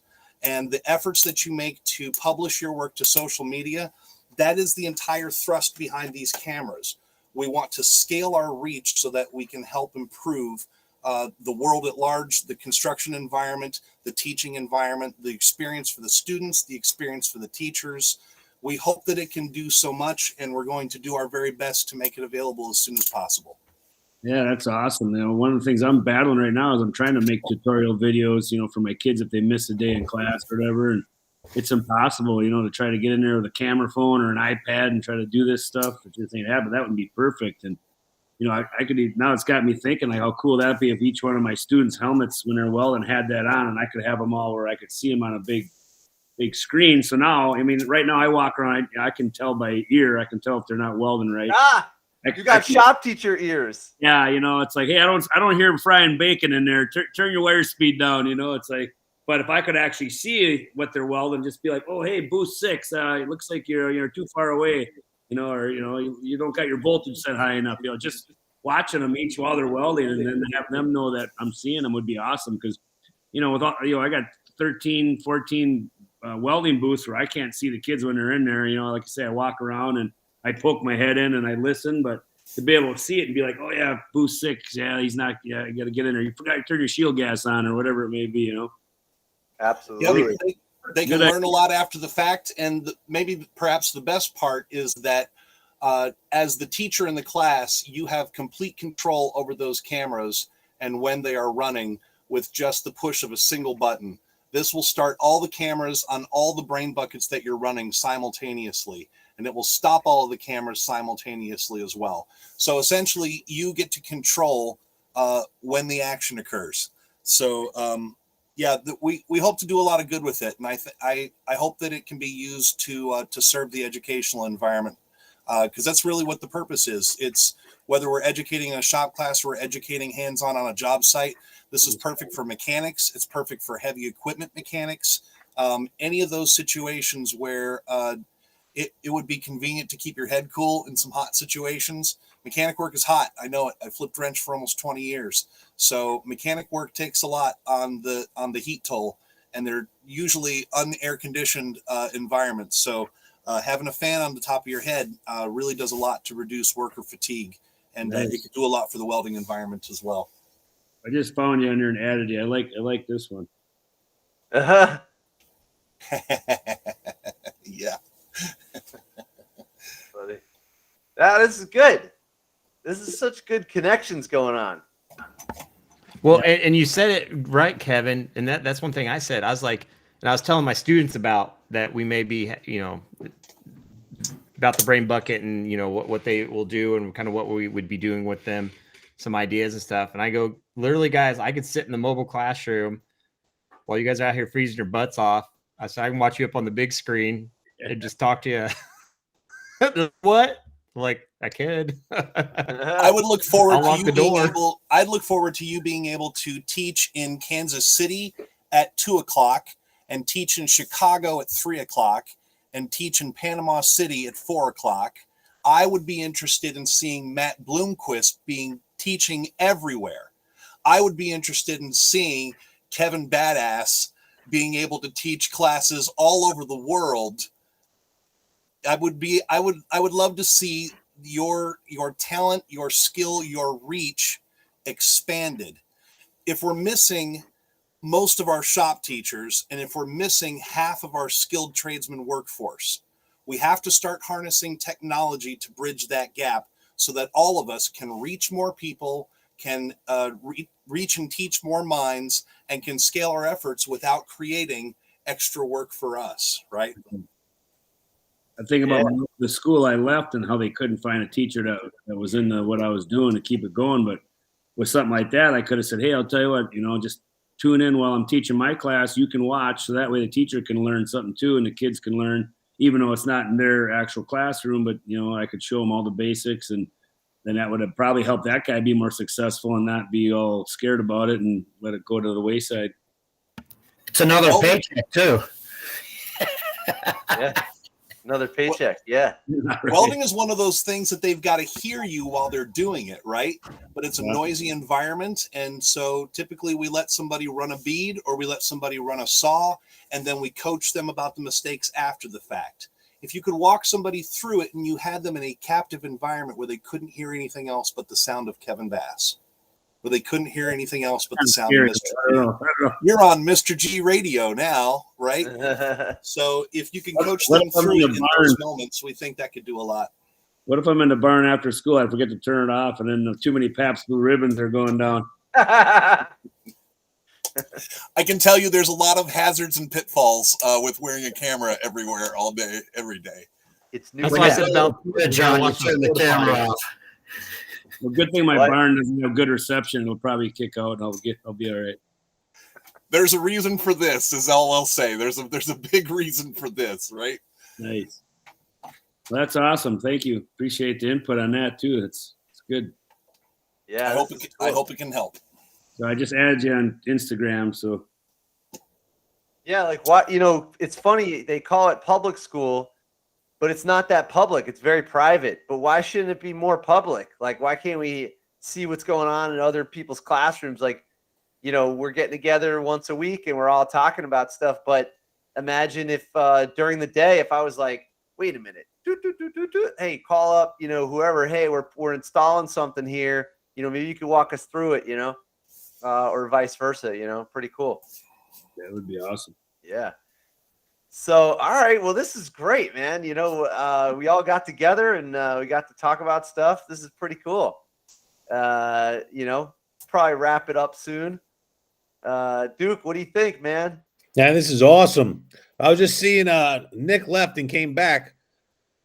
Kevin, if you're ever in upstate New York, you have to check out the Motorcyclepedia Museum. I've heard of it. Yep, I've heard of it. It's awesome. Yeah, That's the 100%. panther head. That's a panther head we were building. You're just showing me. We started a class called Geometry for Engineering Design. So it's basically a way to morph a geometry teacher and 10th graders with me and the tech ed. So we come up with all kinds of projects of how they can use their geometry. So that's a geometric panther head that's all different angles and patterns that they created, and we actually cut them out with the CNC plasma, and then they created, they welded together steel ones, and we gave them to the elementary schools and the middle schools as a gift, so that those kids would be like, "Whoa, that's cool! Where'd you get that?" And they, "Oh, Mr. Bass' class at the high school. You take that, you can build one of these." So we're really trying to work with our middle schools now and build a bridge to get the kids excited at the younger levels, so that they want to be signing up for my classes when they get to the high school. Kevin, I see you're restoring a lot of the older bikes. Do you have any plans to incorporate any of the new technology and maybe make an electric bike, add 3D printed parts, or use 3D printed parts for prototyping? A lot of the vehicles out there are using that now, and a lot of the companies are using that as a way to get kids interested in it. Yeah, you're 100% on the head there, because it's not a motorcycle yet, but it's a four-wheeler. So we have an ATV that was donated that just needed some love. It's got some beat up, broken plastic parts, but the kids they're using it, they're reverse engineering it, and then they're creating some prototype parts that we could eventually maybe have cast and do like pegs out of it. So they make air cleaners for we did jockey shift knobs for the choppers that they've designed and 3D printed first, and that's going to be huge, too, because to utilize, prototyping is big in my area, because I can't afford to give the kids 10 sheets of steel with the way prices are. They can go through 10 sheets of cardboard, I don't care, but once they're ready for their final, they got to be ready to get that one sheet of steel, because that's all I'm giving you, and you better get it right this time. And, there's always wiggle room there, but, right now my engineering class, we're designing trebuchets. So I told them, hey, I just had a local company donate me 10,000 sheets of cardboard, and we cut them up the size so that they fit in our epilogue lasers. So they're making prototypes of their trebuchets. We started with catapults, but I tell them, I said, there's no such thing as a mistake in my class. It's just a stepping stone to success if you learn from it. So I'm letting them just prototype and cut and make changes, and then until they get their final answer to show me, and they present it to the class, and then we say, all right, now you're ready for the real material. And all that 3D printing and all that stuff for the different projects, like when we get into our Rube Goldberg machines and the 6 Simple machines and I teach them all those equipment. Now I say you have to have every single piece of equipment be involved in this project. Show me what you can do. Wow. You're speaking my language. It's funny. I always tell people that shop teachers have 3 problems when it comes to like a high price project. So you got liability of the kids getting hurt on a machine. You got the machine itself that could be damaged, like if you crash a tool on a milling machine. And then you got the actual material. So I always start them off on disposable projects that they can't get hurt on. And then they graduate to actually using a little bit more dangerous machines and a little bit more expensive material. And, you got to step them up like this. This is every shop teacher's situation. That's why I was asking earlier about how do you organize the step ups and the lead up? Because, I mean, you're talking about irreplaceable parts on a classic motorcycle. So yeah, you can't just have some kid strip out the threads on a head of something.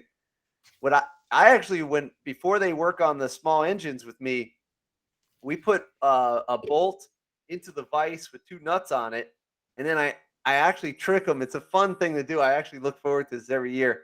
I ask them to get it to a point where it's snug and it's not going to move anymore, and then I say, okay, now we're going to turn it. We're going to tighten it. How many turns until it just rips off? And I say, you got to write it down to keep it honest. So they write down, 50, weird numbers, 17, 36, whatever, all these numbers.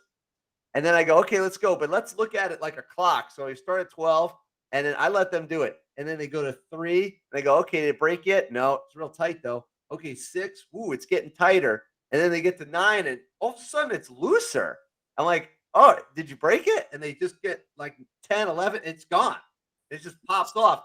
Drift. And they are shocked. Like they can't, like their jaw drops. They can't believe they ripped apart a bolt just by going 3/4 of a turn past snug. Like they had no idea. And I go, okay, let me see your numbers now. And they like can't believe it, But this is every shop teacher's problem. This is a difficult thing to get through. Otherwise you damage all your equipment. Right. Yeah. Cool. All right. Well, I guess we'll wrap it up. What was I going to say? Does anybody want to add anything else? I mean, I guess the other thing with what I do, it's not just about being a good welder and a fabricator engineer. I teach the kids a lot about being a good human being, a good person. We go through like the 10 commandments of school and career success. So like my first day, I do a presentation and I say, these are the 10 commandments. I got these from the president of the Nexen group at a workshop I went to, but then I kind of piggybacked off them. So the first one is, to be positive, attitudes, everything, have a good one. Talk about, the importance of being positive in the shop situation, because that's going to keep you free of injury. If you have a bad attitude and you're negative and you're in a bad mood and you're stink-eyeing and you're throwing your hands and you're mad, you get a chance to get hurt, so have a good attitude. Showing up every time, 80% of success is just getting here. Be on time, be reliable. Don't make excuses. We're all adults now. As a high school kid, we know every excuse in the book, man. Don't try to use them on me. Show me results, not giving me excuses. And the next one is working hard, earn your keep, get something done. Hard work pays off. And that's kind of where, when I show them that Harley video that you were kind of going through, we'll watch that, because my opening statement's all about working hard, and that helps show the kids that I believe in it. I'm not just spewing it out of a textbook because it's the curriculum that was thrown at me. I'm designing and developing what I say to you from my heart. It's my passion. And I want you to learn this stuff because it's going to make you better outside of my classroom doors too. Getting along, playing together nice in the sandbox, the old rock, paper, scissors, man. Let's not try to smash and cut and cover. Let's work together and let's get some camaraderie in here. You're going to have some of your best friends in this class. You may have your biggest enemies. But I'll tell you what, if you don't learn how to get along with them, you're not going to make it in industry, man. It's got to be a team effort, every which way we look. Paying it forward, having the kids understand to do more than is expected of you, go above and beyond. That's huge in life. So many kids are used to just doing the bare minimum. You ask them to do something. What's the assignment today? Here's what I got to do. And they rush through it to get it done so they can sit on their phone. It's like, nah, that's not going to cut it, man.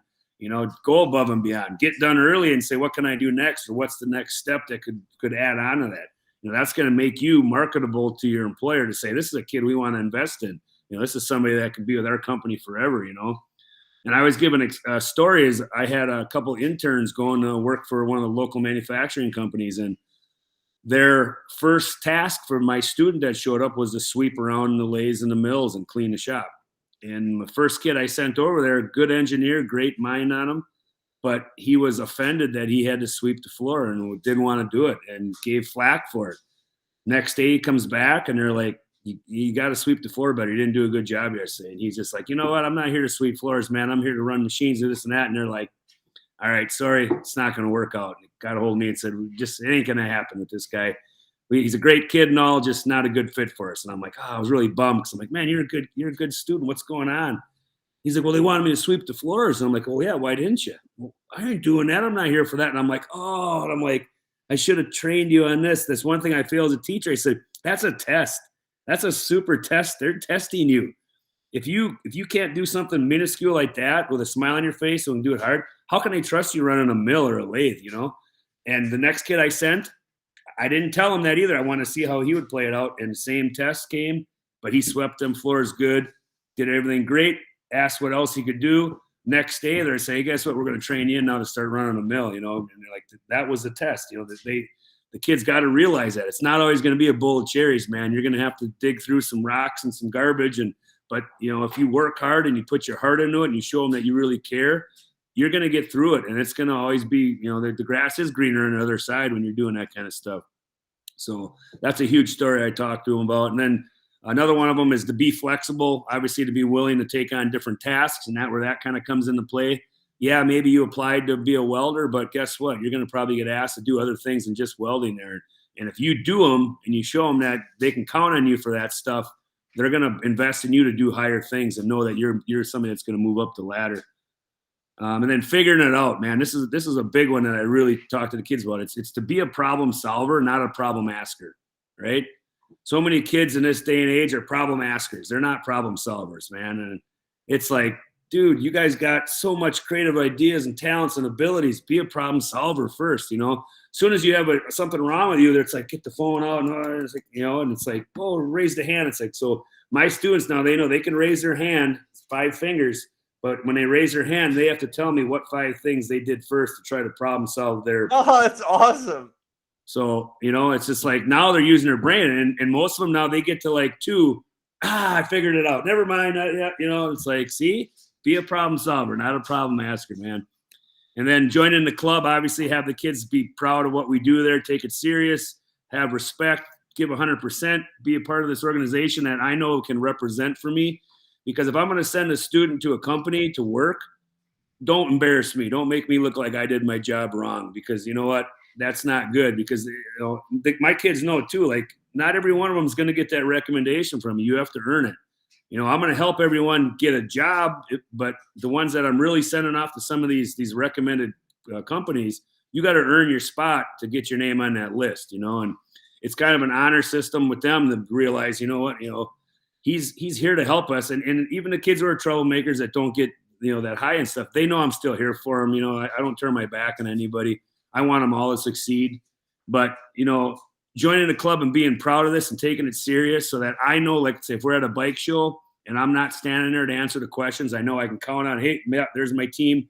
They'll answer all your questions. I can trust them. I got to go grab a beer. I'll talk to you later. You know, no, but, you know, just to let those kids understand that part of it. And then another one is the no whining, which I always love. I go through these with my parents at like conferences and stuff. And when I get to the no whining part, they're like, oh, yes. Make sure you really focus on that no whining with my son, you know. But, you know, it's all about communication. You know, you want to communicate positively. Don't be high maintenance. You know, don't make excuses, make results. Keep trying. And we know that, you know, life would be boring if everything was easy. There's going to be challenges. Things are going to suck. It's not going to always be fun. But that's what gets your brain going and gets your mind going and gets your spirit going to figure it out and make it work. And that's what learning's all about. And the last one I tell them, you know, is to always keep learning. You know, I'm an old dog. I say, teach me a new trick. You know, if you don't learn something new every year and you think you know it all, you become obsolete real fast. So you got to be on top of what you're doing. You got to always be ready to learn more. You got to be ready to dig in and find out more. And I always tell my kids, learn something new every day. Try to learn something new every day, or try to teach something new every day. Be a mentor to another student who's struggling. Walk over to them, help them out, give them some pointers. You know, that's going to make you successful in life. So that's all I got to say about that. Hey, that Ron, was amazing.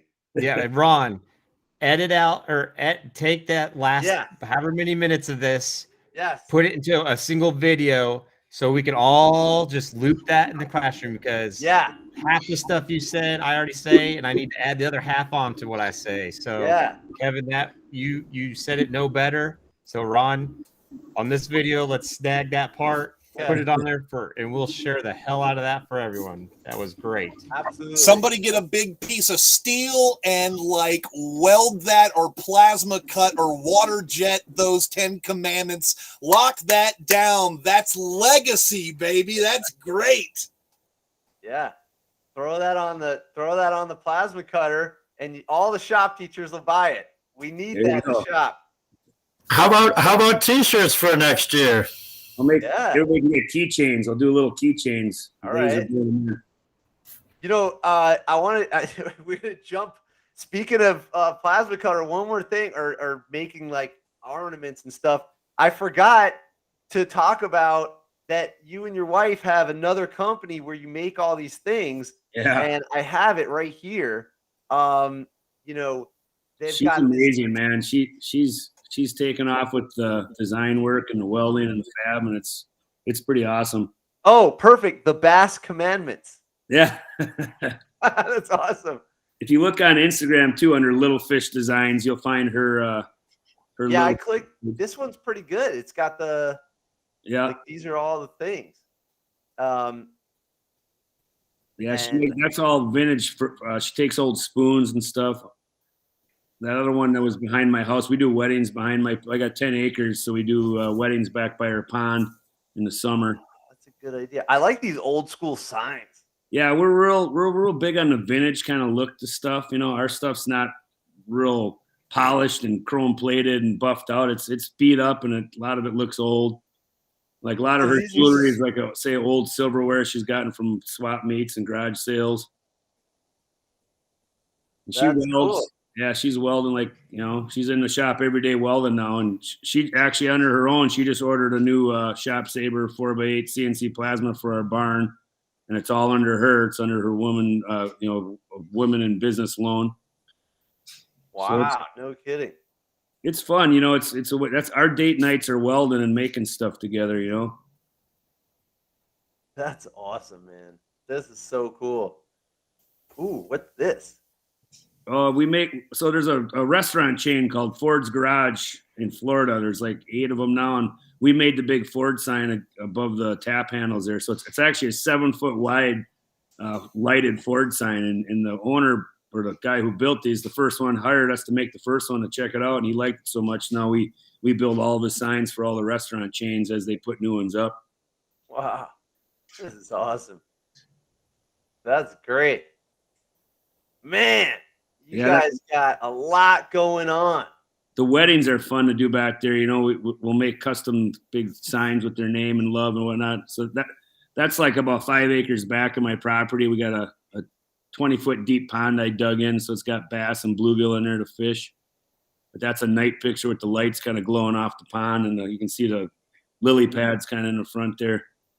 So like I tell my students, you know, I work hard and I play just as hard. You know, all work and no play makes you a dull boy, and just, you know, be smart about what you do, play hard, but play nice, you know, and enjoy life to the fullest, because you never know when it's going to end. You know, at any moment, somebody could get sick and be gone. And I've seen it happen to good friends. So, well, my wife and I and our boys and my students that I teach, they know that I have a passion for life and for doing as much as I can while I'm here. So when it does finally happen to be my time to go, I hope I got a legacy, and I've done as good as I could to make the world just a little bit better, help kids out.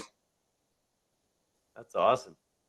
And then you go to the Etsy. Oh, there's an Etsy shop. You can buy this stuff, and then this is the Instagram. There it is. Oh, there's the Ford sign. Yep. How does it look so old? How did you do that? It's like amazing.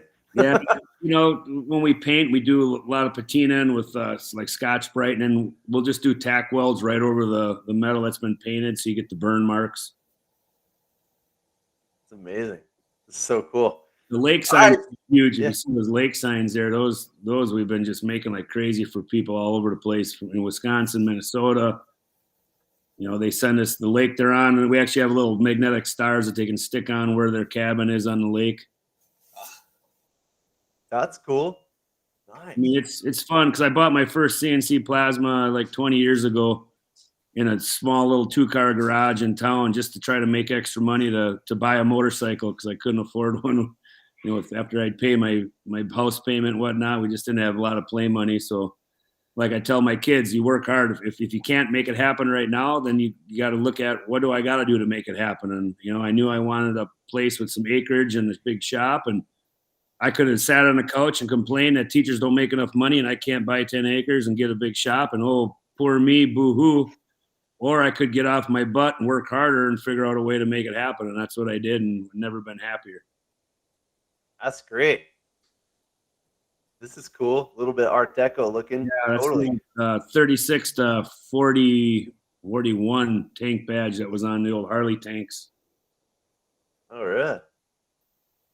This is great. Have you ever heard of Speakeasy Motors? Not off the top of my head. It doesn't sound familiar, but I'll look him up. He's not far from me, you know, and I've done some drawings for him. He's into Model A's and whatnot. Great craftsman. He's done a bunch of tanks and all kinds of stuff. Younger dude, but he's great. He's very supportive. We've had him. He came out to my high school shop class and whatnot. Talked to the kids. Right on. Yeah, Good stuff. and he's now doing like a whiskey tasting barn thing. Oh, Yeah. Anyway, I just thought you'd seen him because you guys go to the same shows and whatnot. I'm looking him up right now. Speakeasy Motos. Motors, yeah, Speakeasy Motors. I'll follow him and send him a note. Yeah, you guys have probably crossed paths because he's been to all those shows. He worked at Orange County Choppers for a little bit. Oh, okay. Yeah. Yeah, I know some of those guys. I actually in Sturgis, I had to do a burnout contest with who was the one fabricator welder guy that left them? With the longer hair. He's Yeah. from Pennsylvania. Yeah, Geez, I forgot right now. yeah, but him and I were up on stage, and he had one of their big inch motorbikes, and I had an old 1939 knuckle, so it was kind of funny, but it was good. That's You know, cool. I got to talk to those guys about what I do, and Nice. And he's into tractors and whatnot. He like restores some tractors too. yeah, sweet. Yeah, I like anything old. I got a 1948 Ford 8VA. Yeah, you guys, it's funny. You guys have a lot in common. Oh, He's got this is all his tractors here. One of them's a diesel, a 2-stroke diesel, and you got to light it. Like there's a flame that nice. gets it started. It's crazy. Anyway, I thought you guys knew each other. But anyway, I thought I'd bring it up. All right, well, it's getting late. Yeah, man. Yeah, this is awesome. Thanks so much for joining. We covered a lot tonight. This was awesome. Always a good time on the Shop Class podcast. We learn a lot. I'm definitely going to pull out that clip, credit you, and you know, it's true because yeah, you know, it's not easy teaching the high school kids, and you got to have some sort of guideline. You know, hey, there's a standard of motivation and quality here that we're looking for, not just the project, but how we act in the class. Absolutely, I agree with that. Yeah. 100%. Well, I'll try to make it a point to get on here, you guys, whenever I can, you know, and appreciate the opportunity to be on tonight, and good to meet y'all. Good bunch here. I'm excited to have been a part of this and meet y'all, and you know, hopefully we cross paths down the road here and can actually see each other and have a beer. Or Yeah, for sure. That would be awesome. Cool. All right, Did Shop you Class guys- podcast. Oh, go ahead. In Minneapolis, any let me know. Hit me up. Glass Acres, just about a half hour south of the airport. Nice. Yeah. All right, Shop Class podcast. We'll end the recording here. Thanks for joining Wednesday nights. See you later. Take it easy. Okay.